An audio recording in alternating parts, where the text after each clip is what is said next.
ಕರ್ತನ ಹೆಸರಿಗೆ ಮಹಿಮೆ ಉಂಟಾಗಲಿ. ಪ್ರಿಯ ಸಹೋದರರೇ, ಸಹೋದರಿಯರೇ, ನಿಮ್ಮೆಲ್ಲರಿಗೂ ಕರ್ತನ ಹೆಸರಿನಲ್ಲಿ ಮತ್ತೊಮ್ಮೆ ನನ್ನ ವಂದನೆಗಳು. ಮತ್ತೊಮ್ಮೆ ನಿಮ್ಮ ಜೊತೆ ದೇವರ ವಾಕ್ಯ ಹಂಚೋದಕ್ಕೆ ದೇವರು ಕೊಟ್ಟಿರುವ ಈ ಒಳ್ಳೆಯ ಅವಕಾಶಕ್ಕಾಗಿ ನಾನು ಸ್ತೋತ್ರ ಮಾಡ್ತೇನೆ, ಧನ್ಯವಾದಗಳನ್ನು ಸಲ್ಲಿಸುತ್ತೇನೆ. ನಾವು ದೇವರ ವಾಕ್ಯವನ್ನು ಧ್ಯಾನಿಸೋಕ್ಕಿಂತ ಮುಂಚೆ, ಅಧ್ಯಯನ ಮಾಡೋಕ್ಕಿಂತ ಮುಂಚೆ ಒಂದು ಮಾತು ನಾವು ಪ್ರಾರ್ಥಿಸೋಣ. ದೇವರು ನಮಗೆ ತನ್ನ ಆತ್ಮದ ಮೂಲಕ ತನ್ನ ವಾಕ್ಯವನ್ನು ಸರಿಯಾಗಿ ಗ್ರಹಿಸಲು ಸಹಾಯ ಮಾಡಲಿ. ಅಪ್ಪ, ನಮ್ಮ ಸ್ವರ್ಗೀಯ ತಂದೆಯೇ, ನಿನ್ನ ಪವಿತ್ರ ಹೆಸರು ನಾವು ಹರಿಸುತ್ತೇವೆ, ಸ್ತುತಿಸುತ್ತೇವೆ.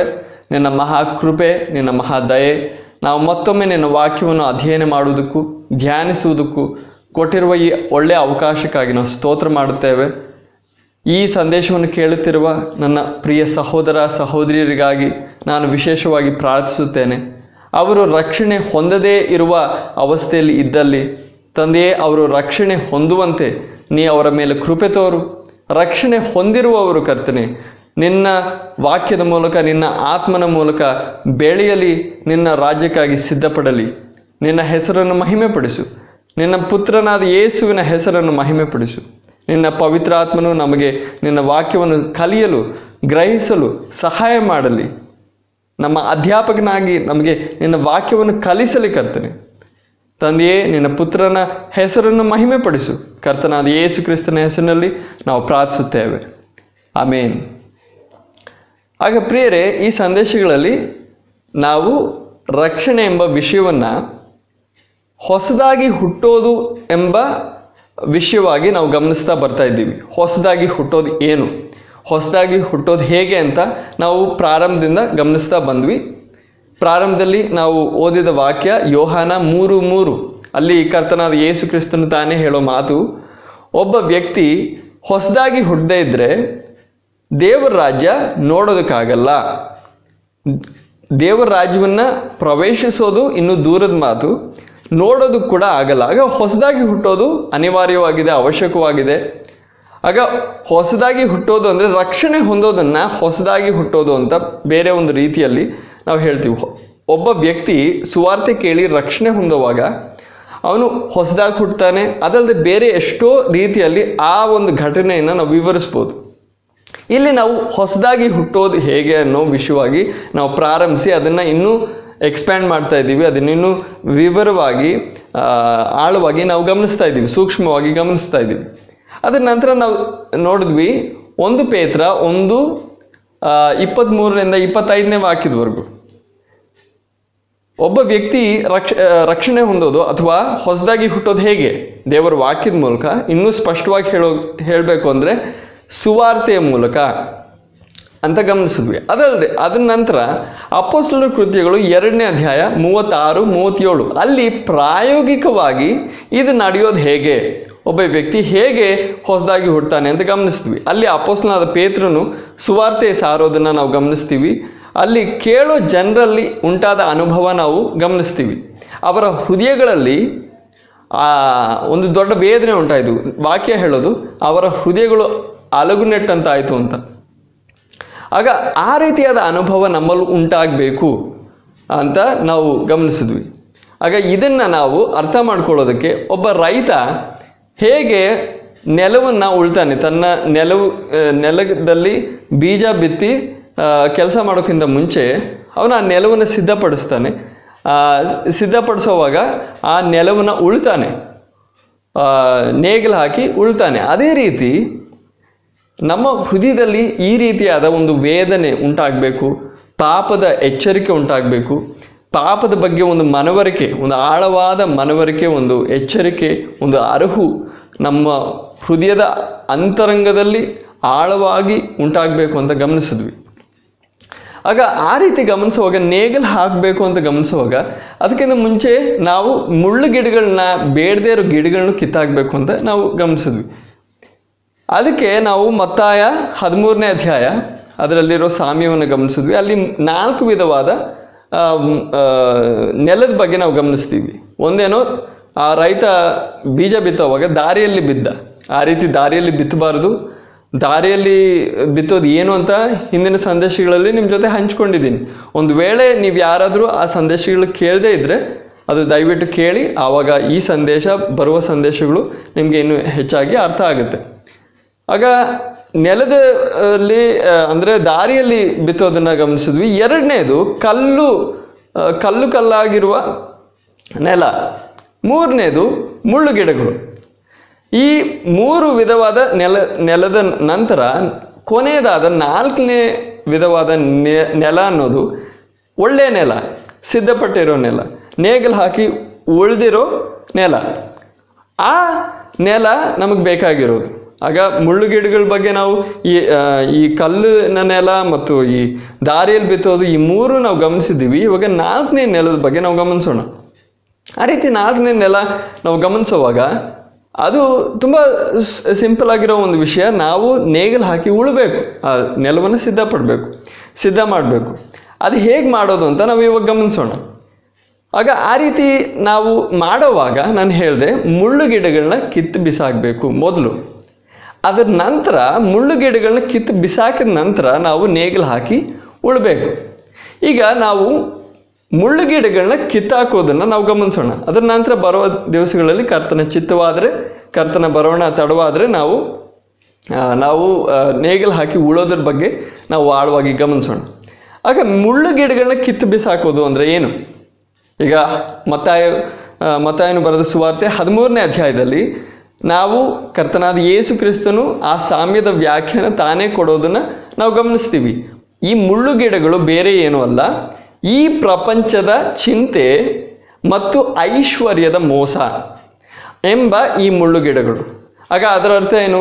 ನಾವು ಈ ಲೋಕಕ್ಕೆ ಹುಟ್ಟು ಬರೋವಾಗ, ಒಂದು ಮಗುವಾಗಿ, ಒಂದು ಶಿಶುವಾಗಿ ನಾವು ಹುಟ್ಟೋವಾಗ ನಾವು ಅಳ್ತಾ ಬರ್ತೀವಿ. ಏನಕ್ಕೋಸ್ಕರ?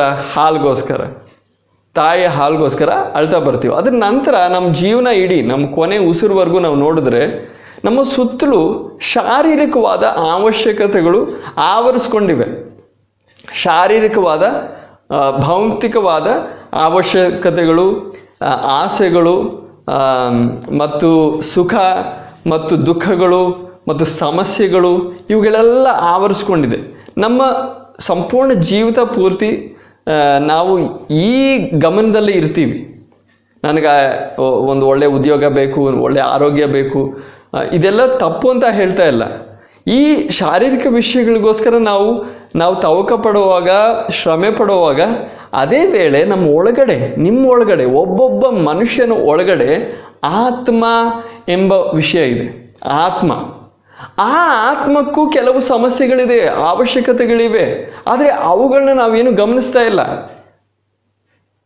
ಆಗ ಕೆಲವ್ರು ಹೇಳ್ತಾರೆ, ಅದ್ರ ಬಗ್ಗೆ ನಮಗೆ ಅನುಭವ ಆಗ್ತಾ ಇಲ್ವಲ್ಲ, ನಮಗೇನೋ ಬಾಯಾರಿಕೆ ಆಗುತ್ತೆ, ನಮ್ಗೆ ಹಸುವಾಗುತ್ತೆ, ನಮ್ಮ ಶಾರೀರಿಕ ಅವಶ್ಯಕತೆಗಳು ನಮ್ಮ ಮುಂದೆ ಯಾವಾಗಲೂ ಇರುತ್ತೆ, ನಮ್ಮ ಆತ್ಮಿಕ ಅವಶ್ಯಕತೆಗಳು ನಮ್ಮ ಮುಂದೆ ಇರಲ್ಲ. ಅದು ಯಾಕೆ ಏನು ಅಂತ ಮುಂದೆ ಇರುವ ದಿವಸಗಳಲ್ಲಿ ನಾವು ಗಮನಿಸೋಣ. ಆದರೆ ಪ್ರಿಯರೇ, ನಾನಿಲ್ಲಿ ಹೇಳ್ತಾ ಇರೋದು, ಶಾರೀರಿಕವಾಗಿರೋ ಅವಶ್ಯಕತೆಗಳು ನಮ್ಮ ಸುತ್ತಲೂ ಇರ್ತವೆ. ಶಾರೀರಿಕವಾದ ಸಮಸ್ಯೆಗಳು ನಮ್ಮ ಸುತ್ತಲೂ ಇರೋ ಕಾರಣ ನಾವು ಈ ಶಾರೀರಿಕವಾದ ಜಗತ್ತಿನಲ್ಲೇ ಮುಳುಗಿದ್ದೀವಿ, ಆ ಒಂದು ಅವಸ್ಥೆಯಲ್ಲಿದ್ದೀವಿ. ನಾವು ಆಧ್ಯಾತ್ಮಿಕವಾದ ವಿಷಯಗಳನ್ನು ಗಮನಿಸೋದಕ್ಕೋ, ಅದ್ರ ಬಗ್ಗೆ ಯೋಚನೆ ಮಾಡೋದಕ್ಕೋ, ಅದ್ರ ಬಗ್ಗೆ ಮನಸ್ಸಿಡೋದಕ್ಕೋ ನಮಗೆ ಅವಕಾಶನೇ ಉಂಟಾಗ್ತಾ ಇಲ್ಲ. ಆ ಥರ ಒಂದು ಅವಸ್ಥೆಯನ್ನು ದೇವರ ವಾಕ್ಯ ಹೇಳ್ತಾ ಇರೋದು. ಮುಳ್ಳು ಗಿಡಗಳು ಬೆಳೆದಿರೋ ಒಂದು ನೆಲ, ಈ ನೆಲದಲ್ಲಿ ಆಧ್ಯಾತ್ಮಿಕವಾದ ಒಂದು ಸಂದೇಶ, ಸುವಾರ್ತೆಯ ಬೀಜ, ಆ ಬೀಜ ಹೋದರೆ ಫಲ ಕೊಡೋಕ್ಕಾಗಲ್ಲ. ಅಂತಹ ಒಬ್ಬ ವ್ಯಕ್ತಿ, ಶಾರೀರಿಕವಾದ ಈ ಒಂದು ಜಗತ್ತಿನಲ್ಲಿ ಆ ಚಿಂತೆಯಲ್ಲಿ ಮುಳುಗಿರೋ ಒಬ್ಬ ವ್ಯಕ್ತಿ ದೇವರ ವಾಕ್ಯವನ್ನು ಕೇಳಿದ್ರೆ, ಸುವಾರ್ತೆಯನ್ನು ಕೇಳಿದ್ರೆ, ಆ ಸುವಾರ್ತೆ ಆತನ ಜೀವನದಲ್ಲಿ, ಆಕೆಯ ಜೀವನದಲ್ಲಿ ಕಾರ್ಯ ಮಾಡಿ ರಕ್ಷಣೆ ಉಂಟಾಗೋದಕ್ಕೆ ಸಾಧ್ಯ ಅಲ್ಲ. ಮೊದಲು ಈ ಅವಸ್ಥೆಗೆ ಒಂದು ಬದಲಾವಣೆ ಉಂಟಾಗಬೇಕು. ಅಂದರೆ ಈ ಶಾರೀರಿಕವಾದ ಈ ಲೋಕದ ವಿಷಯಗಳು, ಈ ಶಾರೀರಿಕವಾದ ಭೌತಿಕವಾದ ಈ ಲೋಕದ ಸಮಸ್ಯೆಗಳು, ಅವಶ್ಯಕತೆಗಳ ಒಳಗಡೆ ಮುಳುಗಿರೋ ಈ ಅವಸ್ಥೆಯಿಂದ ನೀವು ನಾನು ಆಚೆ ಬಂದ್ರೇ ಸುವಾರ್ತೆಯನ್ನು ಕೇಳಿ ನಾವು ಹೊಸದಾಗಿ ಹುಟ್ಟೋದಕ್ಕೆ ಸಾಧ್ಯ. ಆಗ ಅದು ನಡೆಯೋದು ದೇವರ ವಾಕ್ಯದ ಮೂಲಕ ಪ್ರಿಯರೇ, ಅದು ನಡೆಯೋದು ದೇವರ ವಾಕ್ಯದ ಮೂಲಕ. ಆಗ ಈ ಸಂದೇಶದಲ್ಲಿ ನಾವು ಮಾಡೋದಕ್ಕೆ ಹೋಗ್ತಾ ಇರೋದು ಏನಂದರೆ, ನಾವು ಹೇಗೆ ಒಬ್ಬ ವ್ಯಕ್ತಿ ಈ ಮುಳ್ಳುಗಿಡಗಳು ಹೇಗೆ ಕಿತ್ತಾಕೋದು ಅಂತ ಕಲಿಯೋದು ಮಾತ್ರ ಅಲ್ಲ, ಅದಕ್ಕೆ ಬದಲಿಗೆ ನಾವು ಈ ಸಂದೇಶದ ಮೂಲಕ ನಾನು ಪ್ರಾರ್ಥನೆ ಮಾಡೋದು, ಗುರಿ ಇಡೋದು, ಉದ್ದೇಶ ಇಡೋದು, ಈ ಸಂದೇಶದ ಮೂಲಕ ನಿಮ್ಮ ಹೃದಯದಲ್ಲಿ ಈ ಕಾರ್ಯ ನಡೀಲಿ, ನಿಮ್ಮ ಅವಸ್ಥೆಗೆ ಒಂದು ಬದಲಾವಣೆ ಉಂಟಾಗಲಿ, ಆ ಮುಳ್ಳು ಗಿಡಗಳು ಕಿತ್ತಾಕಲ್ಪಡಲಿ. ಈ ಸಂದೇಶದ ಮೂಲಕ ದೇವರು ತನ್ನ ವಾಕ್ಯದ ಮೂಲಕ ನಿಮ್ಮ ಹೃದಯದಲ್ಲಿರುವ ಈ ಪ್ರಪಂಚದ ಚಿಂತೆ ಮತ್ತು ಐಶ್ವರ್ಯದ ಮೋಸ, ಆ ಮುಳ್ಳು ಗಿಡಗಳನ್ನ ಕಿತ್ತು ಬಿಸಾಕಲಿ. ಅದರ ನಂತರ ಬರುವ ಸಂದೇಶಗಳ ಮೂಲಕ ದೇವರು ತನ್ನ ವಾಕ್ಯದ ಮೂಲಕ ಅದೇ ರೀತಿ ನಿಮ್ಮ ಹೃದಯದಲ್ಲಿ ನೇಗಲು ಹಾಕಿ ಉಳಲಿ. ನಿಮ್ಮ ಹೃದಯದಲ್ಲಿ, ನಿಮ್ಮ ಮನಸ್ಸಾಕ್ಷಿಯಲ್ಲಿ, ಅಂತರಂಗದಲ್ಲಿ ಆಳವಾಗಿ ನಿಮ್ಮ ಪಾಪದ ಬಗ್ಗೆ ಪಶ್ಚಾತ್ತಾಪ ಉಂಟಾಗುವಂತೆ ಒಂದು ದೊಡ್ಡ ವೇದನೆ ಉಂಟು ಮಾಡಲಿ. ನಿಮ್ಮ ಹೃದಯದಲ್ಲಿ ನಿಮ್ಮ ಪಾಪಗಳ ಬಗ್ಗೆ ವೇದನೆ ಉಂಟು ಮಾಡಲಿ, ಒಂದು ದುಃಖ ಉಂಟು ಮಾಡಲಿ, ಪಶ್ಚಾತ್ತಾಪ ಉಂಟು ಮಾಡಲಿ ಅಂತ ನಾನು ಪ್ರಾರ್ಥನೆ ಮಾಡ್ತಾ ಇದ್ದೀನಿ. ಆಗ ಪ್ರಿಯರೇ, ನಾವು ಪ್ರಾರಂಭಕ್ಕಾಗಿ ನಾವು ಒಂದು ವಾಕ್ಯವನ್ನು ಗಮನಿಸೋಣ. ಥೆಸಲೋನಿಕದವರಿಗೆ ಬರೆಯಲ್ಪಟ್ಟ ಮೊದಲನೇ ಪತ್ರಿಕೆ ಅದರ 5ನೇ ಅಧ್ಯಾಯ ಅದರಲ್ಲಿ 23ನೇ ವಾಕ್ಯ. ಶಾಂತಿದಾಯಕನಾದ ದೇವರು ತಾನೇ ನಿಮ್ಮನ್ನು ಪರಿಪೂರ್ಣವಾಗಿ ಪವಿತ್ರ ಮಾಡಲಿ. ನಮ್ಮ ಕರ್ತನಾದ ಯೇಸು ಕ್ರಿಸ್ತನು ಪ್ರತ್ಯಕ್ಷನಾದಾಗ ನಿಮ್ಮ ಆತ್ಮ, ಪ್ರಾಣ, ಶರೀರಗಳು ದೋಷವಿಲ್ಲದೆ ಸಂಪೂರ್ಣವಾಗಿ ಕಾಣಿಸುವಂತೆ ಕಾಪಾಡಲ್ಪಡಲಿ. ಇಲ್ಲಿ ಗಮನಿಸಿ, ದೇವರ ವಾಕ್ಯ ನಿಮ್ಮ ಬಗ್ಗೆ, ನಮ್ಮ ಬಗ್ಗೆ, ಮನುಷ್ಯರ ಬಗ್ಗೆ ಮಾತಾಡುವಾಗ, ವಿವರಣೆ ಮಾಡುವಾಗ ಇಲ್ಲಿ ದೇವರ ವಾಕ್ಯ ಹೇಳೋದು ನಿಮ್ಮ ಆತ್ಮ, ಪ್ರಾಣ, ಶರೀರಗಳು. ನಿಮ್ಮ ಆತ್ಮ, ಪ್ರಾಣ, ಶರೀರಗಳು. ಆಗ ನಾವು ಬರೀ ಶರೀರ ಅಲ್ಲ, ಇಷ್ಟವರೆಗೂ ನಾನು ಹೇಳಿದೆ ಶರೀರದ ಬಗ್ಗೆ ಅಲ್ವಾ, ನಮ್ಮ ಶರೀರದ ಬಗ್ಗೆ. ಅದಲ್ಲದೆ ನಾನು ಹೇಳಿದೆ ನಮ್ಮ ಆತ್ಮಕ್ಕೂ ಕೆಲವು ಅವಶ್ಯಕತೆಗಳಿವೆ, ಆದರೆ ಅದ್ರ ಬಗ್ಗೆ ನಾವು ಯೋಚನೆ ಮಾಡ್ತಾ ಇಲ್ಲ. ಇಲ್ಲಿ ನಾವು ಓದೋದು ಆತ್ಮ, ಪ್ರಾಣ, ಶರೀರಗಳು 3 ಭಾಗಗಳಾಗಿ ನಾವು ಗಮನಿಸ್ತಾ ಇದ್ದೀವಿ. ಎಲ್ಲರಿಗೂ ಶರೀರದ ಬಗ್ಗೆ ಚೆನ್ನಾಗಿ ಗೊತ್ತು. ಶರೀರನೇ ನಮಗೆ ಕಾಣಿಸೋ ಒಂದು ಘಟಕ. ನಮ್ಮ ಮನುಷ್ಯನ ಆಕಾರದಲ್ಲಿ, ನಾವು ಮನುಷ್ಯನ ಪ್ರಕೃತಿಯಲ್ಲಿ ನಾವು ನೋಡೋದೇನು? ಶರೀರ ಕಾಣಿಸುತ್ತೆ. ಎಲ್ಲರಿಗೂ ಶರೀರದ ಬಗ್ಗೆ ಗೊತ್ತು. ಆದರೆ ಕೆಲವರು ನಂಬೋದು, ತಿಳ್ಕೊಂಡಿರೋದು ಈ ಶರೀರದ ಒಳಗಡೆ ನಮ್ಮ ಆತ್ಮ ಕೂಡ ಇದೆ. ನಾವು ಸಾಯುವಾಗ ಈ ಶರೀರದಿಂದ ಈ ಆತ್ಮ ಆಚೆ ಬರುತ್ತೆ ಅಂತ ತಿಳ್ಕೊಂಡಿದ್ದಾರೆ. ಆದರೆ ದೇವರ ವಾಕ್ಯ ಅದಕ್ಕಿಂತ ಇನ್ನೊಂದು ಹೆಜ್ಜೆ ಮುಂದೆ ಹೋಗಿ ಇನ್ನೂ ವಿವರಿಸ್ತಾ ಇದೆ, ಇನ್ನೂ ಬಿಚ್ಚಿ ನಮಗೆ ಹೇಳ್ತಾ ಇದೆ. ಬರೀ ಆತ್ಮ ಮತ್ತು ಶರೀರ ಮಾತ್ರ ಅಲ್ಲ, ಇನ್ನೊಂದು 3ನೇ ಘಟಕ ಕೂಡ ಇದೆ. ಅದನ್ನು ನಾವು ಇಲ್ಲಿ ಪ್ರಾಣ ಅಂತ ಗಮನಿಸ್ತಾ ಇದ್ದೀವಿ. ಬರುವ ದಿವಸಗಳಲ್ಲಿ ಪ್ರಾಣ ಏನು ಅಂತ ನಾವು ಇನ್ನೂ ಹೆಚ್ಚಾಗಿ ಗಮನಿಸೋಣ. ಆದರೆ ಇಲ್ಲಿ ನಾನು ಚಿಕ್ಕದಾಗಿ ಹೇಳೋಕೆ ಬಯಸೋದೇನೆಂದರೆ, ನಮ್ಮ ಭಾಷೆಗೆ ಮಿತಿ ಇದೆ. ವಿಶೇಷವಾಗಿ ನಾವು ಇವಾಗ ಕನ್ನಡದಲ್ಲಿ ಮಾತಾಡ್ತಾ ಇರೋದು, ಕನ್ನಡದಲ್ಲಿ ಒಂದು ಮಿತಿ ಇದೆ. ಇಂಗ್ಲೀಷಲ್ಲಿ ಸ್ಪಿರಿಟ್ ಅಂತ ಒಂದು ಪದ ಇದೆ, ಅದಕ್ಕೆ ನಾವು ಕನ್ನಡದಲ್ಲಿ ಆತ್ಮ ಅಂತೀವಿ. ಇನ್ನೊಂದು ಪದ ಇದೆ ಸೋಲ್, ಅದಕ್ಕೂ ನಾವು ಒಂದೊಂದು ಸಾರಿ ನಾವು ಆತ್ಮ ಅಂತಲೇ ಬಳಸ್ತೀವಿ. ಅಂದರೆ ಸ್ಪಿರಿಟ್ ಅಂದರೂ ಆತ್ಮ ಅಂತೀವಿ, ಸೋಲ್ ಅಂದರೂ ಆತ್ಮ ಅಂತೀವಿ. ಆಗ 2 ಒಟ್ಟಾಗಿ ಬಂದರೆ ನಾವು ಕನ್ನಡದಲ್ಲಿ ಬೇರೆ ಬೇರೆ ಪದ ಬಳಸೋಕ್ಕೆ ನಮಗೆ ಕಷ್ಟ. ಆ ಕಾರಣದಿಂದ ನಾವು ಇಲ್ಲಿ ಭಾಷಾಂತರದಲ್ಲಿ ನಾವು ಏನು ನೋಡ್ತಾ ಇದ್ದೀವಿ ಅಂದರೆ ಪ್ರಾಣ ಅಂದರೆ ಜೀವ ಅಂತ ಅಲ್ಲ. ಇವಾಗ ಅವರು ಪ್ರಾಣ ಕಳ್ಕೊಂಡ್ರು, ಅವರಲ್ಲಿರೋ ಪ್ರಾಣ ಹೊಂಟೋಯ್ತು ಆ ಥರ ಹೇಳಿದ್ರೆ ಅವ್ರು ಸತ್ತೋದ್ರು, ಅವರಲ್ಲಿರೋ ಜೀವ ಹೊಂಟೋಯ್ತು ಅಂತ ಅರ್ಥ ಅಲ್ವಾ. ಆ ಶರೀರದಲ್ಲಿ ಜೀವ ಇತ್ತು, ಆ ಶರೀರದಿಂದ ಜೀವ ಹೊಂಟೋಗೋವಾಗ ಪ್ರಾಣ ಹೊಂಟೋಯ್ತು ಅಂತ ಹೇಳ್ತೀವಿ. ಆ ಜೀವಿಸುವ ಒಂದು ಅವಸ್ಥೆಯನ್ನು ಪ್ರಾಣ ಅಂತೀವಿ. ಆದರೆ ಇಲ್ಲಿ ಬರೆದಿರೋದು ಆ ಅರ್ಥದಲ್ಲಲ್ಲ. ಆಗ ಆತ್ಮ, ಪ್ರಾಣ, ಶರೀರ ಅಂತ ಹೇಳುವಾಗ ಈ ಪ್ರಾಣ ಅನ್ನೋದು ಜೀವ ಅಲ್ಲ, ಸರಿನಾ? ಅದನ್ನು ನಾವು ಇನ್ನೂ ಆಳವಾಗಿ ನಾವು ಆತ್ಮ, ಪ್ರಾಣ, ಶರೀರ ಏನು ಅಂತ ನಾವು ಇನ್ನೂ ವಿವರವಾಗಿ ನಾವು ಗಮನಿಸುವಾಗ ಅದನ್ನು ಗಮನಿಸೋಣ. ಆದರೆ ಇಲ್ಲಿ ಚಿಕ್ಕದಾಗಿ ನೀವು ಅರ್ಥ ಮಾಡ್ಕೋಬೇಕಾಗಿರೋದು, ಈ ಪ್ರಾಣ ಅನ್ನೋದು ಜೀವ ಅಂತ ಅಲ್ಲ. ಅದು ಹೇಗೆ ನಮ್ಮ ಶರೀರ ಒಂದು ಘಟಕವಾಗಿದೆ, ನಮ್ಮ ಒಳಗಡೆ ಇರೋ ಆತ್ಮ ಒಂದು ಭಾಗವಾಗಿದೆ, ನಮ್ಮ ಅಸ್ತಿತ್ವದ ಭಾಗವಾಗಿದೆ. ಅದೇ ರೀತಿ ಪ್ರಾಣ ಅನ್ನೋದು ಬೇರೆ ಒಂದು ಭಾಗವಾಗಿದೆ. ಆಗ ಪ್ರಿಯರೇ, ಇಲ್ಲಿ ನಾನು ನಿಮ್ಮ ಗಮನಕ್ಕೆ ತರೋದಕ್ಕೆ ಬಯಸೋ ವಿಷಯ ಏನಂದರೆ, ದೇವರ ವಾಕ್ಯ ನಮ್ಮ ಬಗ್ಗೆ ಮಾತಾಡುವಾಗ ನಾವು ಬರೀ ಶರೀರ ಅಲ್ಲ. ಆಗ ಪ್ರಿಯರೇ, ನಿಮ್ಮ ಶರೀರಕ್ಕಾಗಿ ನೀವು ಎಷ್ಟೆಲ್ಲ ದುಡಿತಾ ಇದ್ದೀರ ಒಳ್ಳೆಯದು. ಈ ಶರೀರಕ್ಕಾಗಿ ನಾವು ದುಡಿಬೇಕು. ನಮಗೆ ಈ ಶರೀರಕ್ಕೆ ಬೇಕಾದ ವಿಷಯಗಳನ್ನೆಲ್ಲ ನಾವು ಸಂಪಾದನೆ ಮಾಡ್ಕೋಬೇಕು. ನಮಗೊಂದು ಒಳ್ಳೆಯ ಆರೋಗ್ಯ ಬೇಕು, ಒಳ್ಳೆ ಬಟ್ಟೆ, ಒಳ್ಳೆ ಮನೆ, ಒಳ್ಳೆ ಕುಟುಂಬ, ಒಂದು ಒಳ್ಳೆ ಉದ್ಯೋಗ, ಇದೆಲ್ಲ ಬೇಕಾಗಿದೆ. ಆದರೆ ಈ ಶರೀರ ಮಾತ್ರ ಅಲ್ಲ ನಮಗಿರೋದು. ದೇವ್ರ ವಾಕ್ಯ ಹೇಳೋದು ನಿಮ್ಮ ಒಳಗಡೆ ಆತ್ಮ ಪ್ರಾಣ ಕೂಡ ಇದೆ. ಆ ಆತ್ಮ ಪ್ರಾಣಕ್ಕೂ ಕೆಲವು ಸಮಸ್ಯೆಗಳಿವೆ, ಕೆಲವು ಅವಶ್ಯಕತೆಗಳಿವೆ. ಅವುಗಳ ಬಗ್ಗೆ ನಾವು ಚಿಂತೆ ಮಾಡ್ತಾ ಇಲ್ಲ, ಯೋಚನೆ ಮಾಡ್ತಾ ಇಲ್ಲ. ಯಾಕಂದರೆ ಈ ಶಾರೀರಿಕ ವಿಷಯಗಳಲ್ಲೇ ನಾವು ಮುಳುಗಿದ್ದೀವಿ. ಆಗ ಪ್ರಿಯರೇ, ನೀವು ಈ ಶಾರೀರಿಕವಾದ ವಿಷಯಗಳಿಂದ ಆಚೆ ಬರಬೇಕು. ಆ ಚಿಂತೆಯ ಆ ಸಮುದ್ರದಲ್ಲಿ ಮುಳುಗಿರೋ ಈ ಅವಸ್ಥೆಯಿಂದ ನೀವು ಆಚೆ ಬರಬೇಕು. ಅದಕ್ಕಾಗಿ ದೇವ್ರ ವಾಕ್ಯ ನಿಮ್ಮನ್ನು ತಟ್ಟಿ ಎಬ್ಬರಿಸ್ತಾ ಇದೆ. ಒಬ್ಬ ವ್ಯಕ್ತಿ, ಒಬ್ಬ ಮನುಷ್ಯ ಒಂದು ಮನೆಯಲ್ಲಿ ಒಂದು ಮನೆ ಮೇಲೆ ಬೆಂಕಿ ಹತ್ತಿದೆ ಅಂದ್ಕೊಳ್ಳಿ. ಆ ಮನೆ ಮೇಲೆ ಬೆಂಕಿ ಹತ್ತಿದೆ, ಆದರೆ ಆ ವ್ಯಕ್ತಿಗೆ ಗೊತ್ತಿಲ್ಲ ಈ ಬೆಂಕಿ ಹತ್ತಿರೋದು. ಅವನು ಒಳಗಡೆ, ಆ ಮನೆ ಒಳಗಡೆ ಎಲ್ಲೋ ಯಾವುದೋ ಒಂದು ರೂಮಲ್ಲಿ ಅವನು ಚೆನ್ನಾಗಿ ಕಂಬಳಿ ಹೊದ್ಕೊಂಡು ಮಲಗಿದ್ದಾನೆ. ಚಳಿಗಾಲದಲ್ಲಿ ಕಂಬಳಿ ಹೊದ್ಕೊಂಡು ನಾವು ಮಲಗೋವಾಗ ಹೇಗೆ ಆರಾಮಾಗಿರುತ್ತೆ, ನಾವು ಎದ್ದೇಳೋಕ್ಕೆ ಮನಸ್ಸೇ ಇರಲ್ಲ, ಆ ಥರ ಒಂದು ಅವಸ್ಥೆಯಲ್ಲಿ ಮಲಗಿದ್ದಾನೆ. ಆದರೆ ಆ ಮನೆ ಮೇಲೆ ಬೆಂಕಿ ಹತ್ತಿದೆ. ಆ ಬೆಂಕಿ ಎಲ್ಲ ಈ ಮನೆ ಕಡೆ ಎಲ್ಲ ಹರಡ್ತಾ ಇದೆ. ಆದರೆ ಆ ವ್ಯಕ್ತಿಗೆ ಅದ್ರ ಬಗ್ಗೆ ಪ್ರಜ್ಞೆ ಇಲ್ಲ.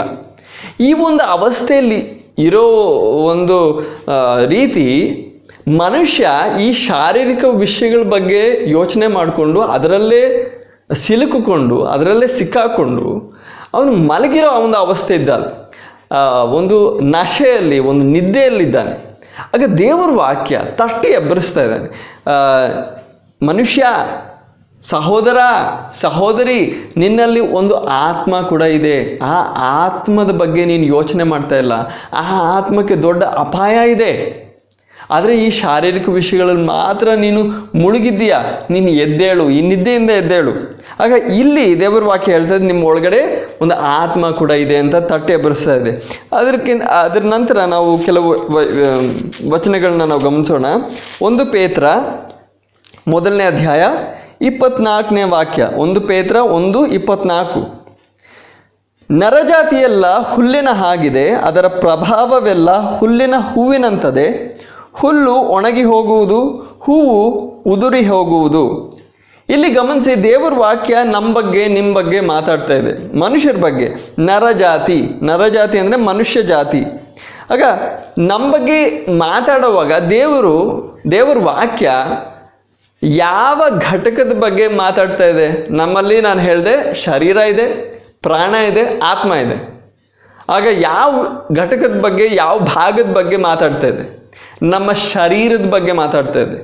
ಇಲ್ಲಿ ದೇವರ ವಾಕ್ಯ ಮನುಷ್ಯರ ಆತ್ಮದ ಬಗ್ಗೆ ಮಾತಾಡ್ತಾ ಇಲ್ಲ, ಮನುಷ್ಯರ ಶರೀರದ ಬಗ್ಗೆ ಮಾತಾಡ್ತಾ ಇದೆ.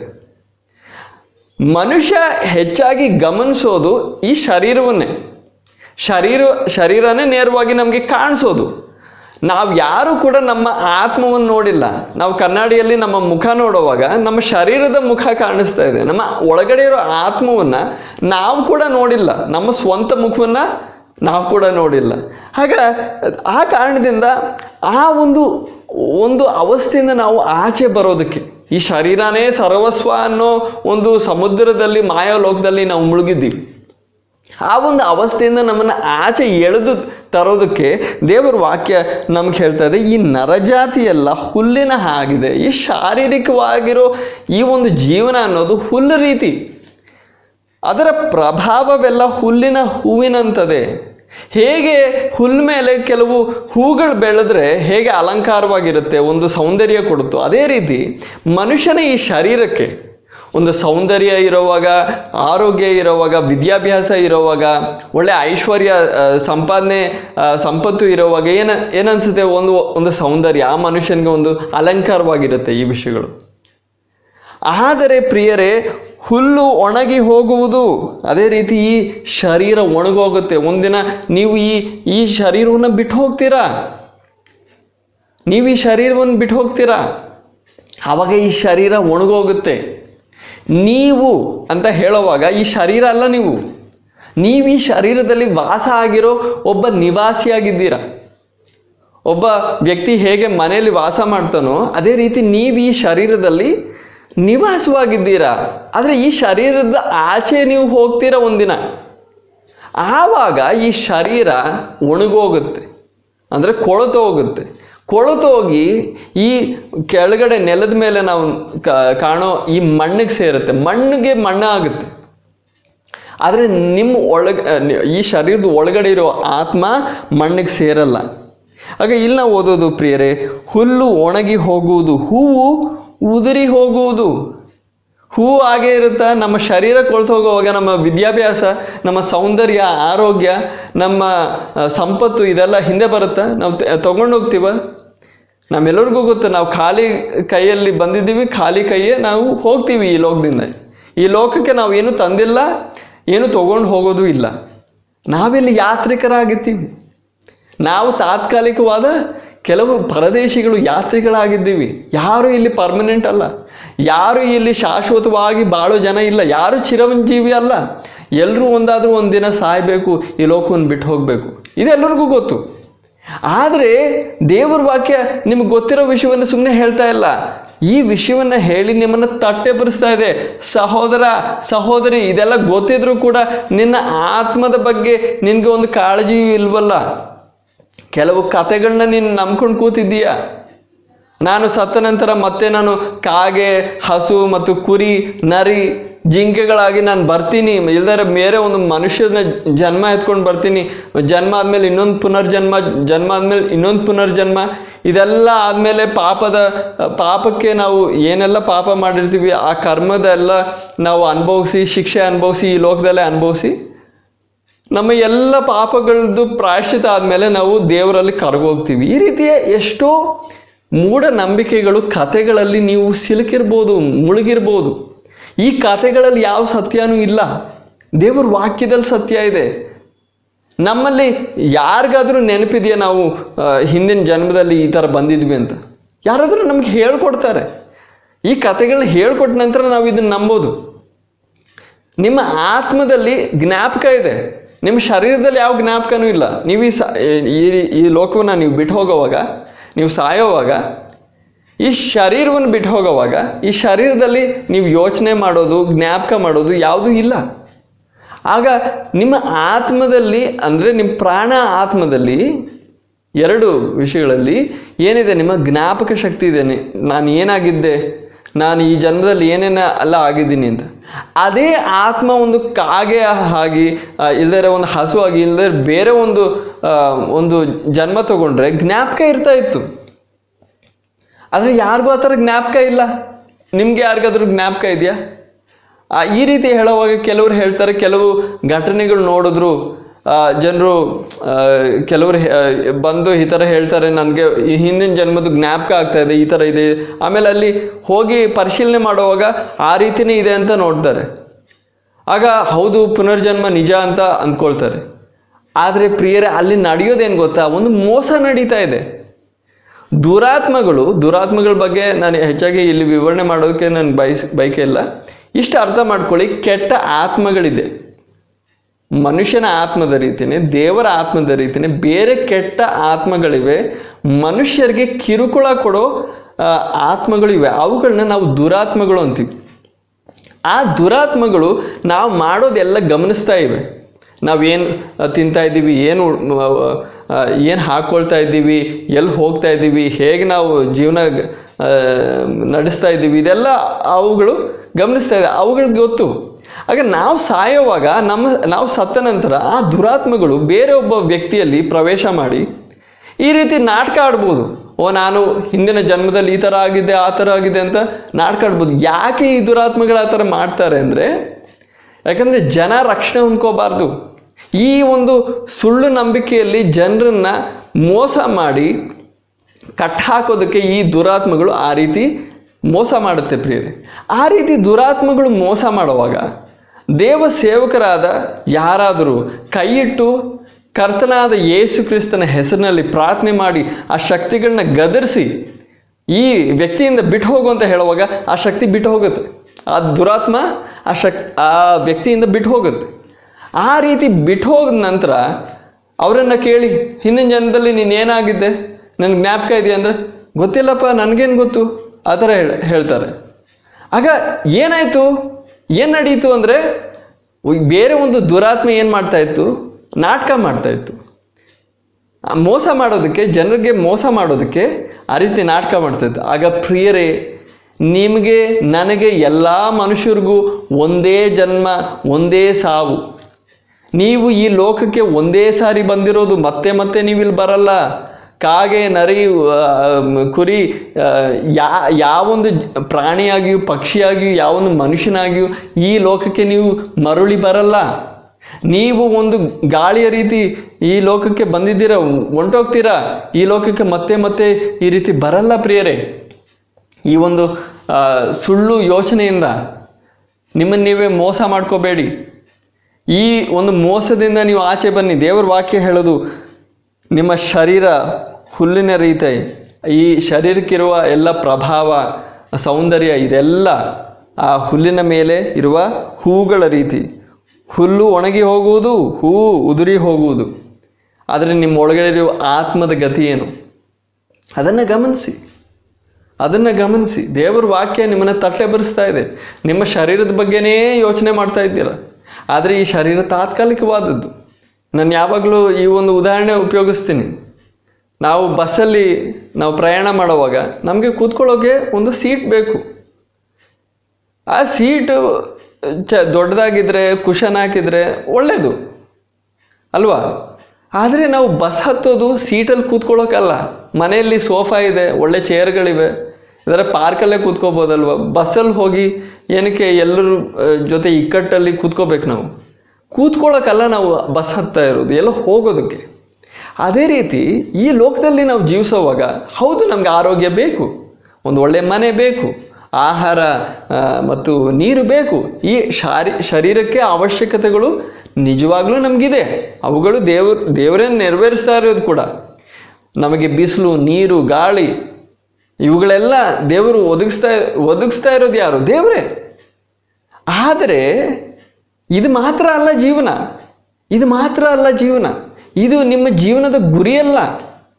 ಇದು ಬರೀ ಈ ಲೋಕದ ಪ್ರಯಾಣಕ್ಕೆ ಬೇಕಾದ ಕೆಲವು ವಿಷಯಗಳಷ್ಟೇ. ಆದರೆ ಈ ಪ್ರಯಾಣದ ನಂತರ ನೀವು ಎಲ್ಲಿ ಹೋಗಿ ಸೇರ್ತೀರಾ, ಅದಕ್ಕೆ ಸಿದ್ಧತೆ ಏನು? ನೀವು ಸಿದ್ಧರಾಗಿದ್ದೀರಾ?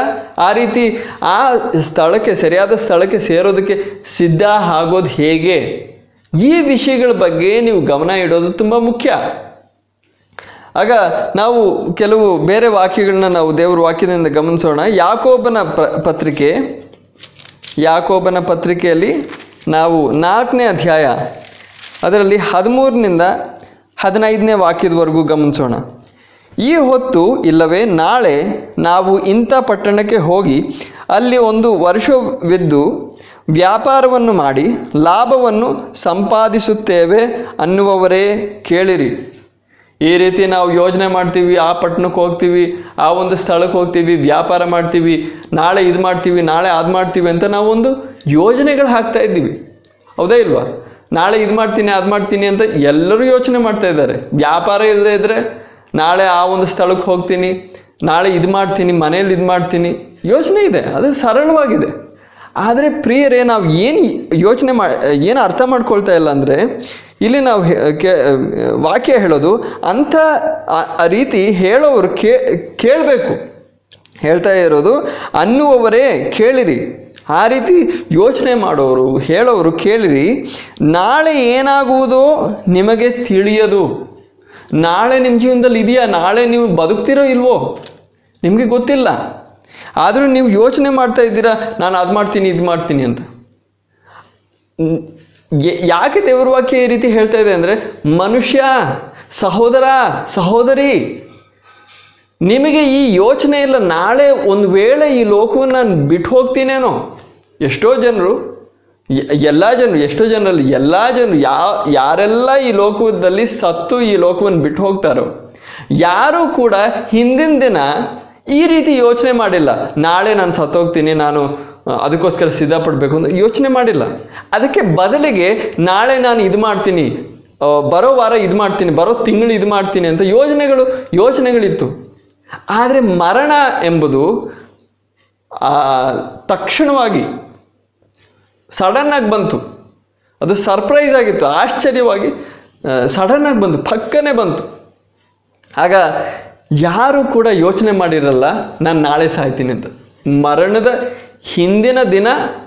ಮರಣದ ದಿನಕ್ಕಿಂತ ಹಿಂದಿನ ದಿನ ಯಾರು ಯೋಚನೆ ಮಾಡಿರಲ್ಲ. ಅದೇ ರೀತಿ ಪ್ರಿಯ ಸಹೋದರ ಸಹೋದರಿ, ನಿನ್ನ ಮರಣ ಕೂಡ ಅದೇ ರೀತಿ ನಡೆಯುತ್ತೆ. ಇವತ್ತು ನೀನು ಅಂದ್ಕೊಂಡಿದ್ದೀಯ ನಾನು ನಾಳೆ ಇದು ಮಾಡ್ತೀನಿ, ನಾಳೆ ಕೊನೆ ದಿನ ಆಗಿರ್ಬೋದು. ಈ ರೀತಿ ಹೇಳುವಾಗ ನೀವು ಹೆದರೋ ಅವಶ್ಯ ಇಲ್ಲ. ನಾನು ನಿಮ್ಮನ್ನ ಹೆದರ್ಸೋಕೆಲ್ಲ ಹೇಳ್ತಾ ಇರೋದು, ಇದೊಂದು ಸತ್ಯ ಹೇಳ್ತಾ ಇರೋದು. ಈ ಸತ್ಯ ಹೇಳದೇ ಇರೋದ್ರಿಂದ ಯಾರು ಸಾಯದೇ ಇರಲ್ಲ. ಈ ಸತ್ಯ ಹೇಳೋದ್ರಿಂದ ಯಾರು ಸಾಯಲ್ಲ. ಸಾವು ಯಾವತ್ತಾದ್ರೂ ಒಂದಿನ ಬಂದೇ ಬರುತ್ತೆ, ಆದರೆ ಅದು ತಕ್ಷಣವಾಗಿರುತ್ತೆ, ಸಡನ್ ಆಗಿರುತ್ತೆ. ಅದ್ರ ಬಗ್ಗೆ ನಾವು ಯೋಚಿಸಿರಲ್ಲ, ಅದ್ರ ಹಿಂದಿನ ದಿನ ನಾವು ಯೋಚನೆ ಮಾಡಿರಲ್ಲ. ಆ ಕಾರಣದಿಂದ ನಿಮ್ಮ ಜೀವನ ಅಲ್ಪವಾದದ್ದು, ತುಂಬ ಕ್ಷಣಿಕವಾದದ್ದು ಅಂದರೆ ಗಾಜಿನ ರೀತಿ. ಒಂದು ಗಾಜಿನ ಪಾತ್ರೆಯನ್ನು ನಾವು ಹೇಗೆ ಸೂಕ್ಷ್ಮವಾಗಿ ನಾವು ತಗೊಂಡು ನಡಿಬೇಕು, ಸ್ವಲ್ಪ ಏನಾದರೂ ಕೆಳಗೆ ಬಿದ್ದರೆ ಅದು ಚೂರಾಗುತ್ತೆ. ಅದೇ ರೀತಿ ನಮ್ಮ ಜೀವನ ತುಂಬ ಡೆಲಿಕೇಟ್, ತುಂಬ ಸೂಕ್ಷ್ಮವಾಗಿ ನಾವು ಇರೋದು. ನಮಗೆ ಬೇಕಾದದ್ದೆಲ್ಲವೂ ನಮಗೆ ಸಿಕ್ಕಿದ್ರೆ ನಾವು ಜೀವಂತವಾಗಿರ್ತೀವಿ. ಸ್ವಲ್ಪ ಹೆಚ್ಚು ಕಡಿಮೆ ಆಯಿತು, ಸ್ವಲ್ಪ ಒಂದು ಬಿಸಿಲು ಹೆಚ್ಚಾಯಿತು, ನಮಗೇನಾದರೂ ಒಂದು ಕಾಯಿಲೆ ಬಂತು, ನಾವು ಅಲ್ಪರು ಕ್ಷಣಿಕರು ಆಗಿದ್ದೀವಿ ಪ್ರಿಯರೇ. ನಾಳೆ ನಮ್ಗೆ ಇದೆಯೋ ಇಲ್ವೋ ಅಂತ ಯಾವೊಂದು ಗ್ಯಾರಂಟಿನೂ ಇಲ್ಲ. ಆ ಕಾರಣದಿಂದ ಪ್ರಿಯ ಸಹೋದರ ಸಹೋದರಿ, ನೀನು ಮರಣವನ್ನು ನೋಡಿ ಭಯ ಪಡೋದಕ್ಕೆಲ್ಲ ಹೇಳ್ತಾ ಇರೋದು. ನೀನು ಅರ್ಥ ಮಾಡ್ಕೊ, ಈ ಒಂದು ಪ್ರಜ್ಞೆಗೆ ಬಾ. ಈ ಒಂದು ಮಾಯಾ ಲೋಕದಲ್ಲಿ, ಈ ಒಂದು ನಶೆಯಲ್ಲಿ, ಈ ಒಂದು ನಿದ್ದೆಯಲ್ಲಿ ನೀನು ಇರಬೇಡ. ಆ ನಿದ್ದೆಯಿಂದ ನೀನು ಆಚೆ ಬಂದು ನೀನು ಅರ್ಥ ಮಾಡ್ಕೊ, ನಿನ್ನ ಜೀವನ ಕ್ಷಣಿಕವಾದದ್ದು. ನೀನು ಅಂದ್ಕೊಂಡಿದ್ದೀಯ ನಾಳೆ ಇದು ಮಾಡ್ತೀನಿ, ಅದಕ್ಕೆ ಯಾವೊಂದು ಗ್ಯಾರಂಟಿನೂ ಇಲ್ಲ. ಆ ಕಾರಣದಿಂದ ನಾಳೆ ಜೀವಿಸೋದಕ್ಕೆ ನೀನು ಸಿದ್ಧವಾಗಿರು, ಇಲ್ಲ ಅಂತ ಇಲ್ಲ. ಯಾಕಂದರೆ ನೀನು ಸಾಯ್ತೀಯ ಅಂತಲೂ ಗ್ಯಾರಂಟಿ ಇಲ್ಲ.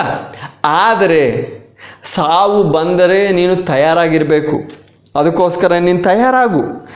ನಿನಗೆ ಇವತ್ತು ಸಿಗೋ ಸ್ವಲ್ಪ ಸಮಯ, 1 ಗಂಟೆ ಆಗಿರಲಿ, 2 ಗಂಟೆಗಳಾಗಿರಲಿ, ಎಷ್ಟು ನಿಮಿಷಗಳು ಸಿಗುತ್ತೋ, ಎಷ್ಟು ಸೆಕೆಂಡ್ಗಳು ಸಿಗ್ತಾವೋ, ಆ ಸಮಯವನ್ನೆಲ್ಲ ನಿನ್ನ ಪ್ರಯಾಣಕ್ಕಾಗಿ, ಈ ಲೋಕದಿಂದ ಪ್ರಯಾಣ ಆಗೋದಕ್ಕಾಗಿ, ಈ ಲೋಕವನ್ನು ಬಿಟ್ಟು ಹೋಗೋದಕ್ಕಾಗಿ ನೀನು ಸಿದ್ಧ ಆಗೋದಕ್ಕೆ ಬಳಸು.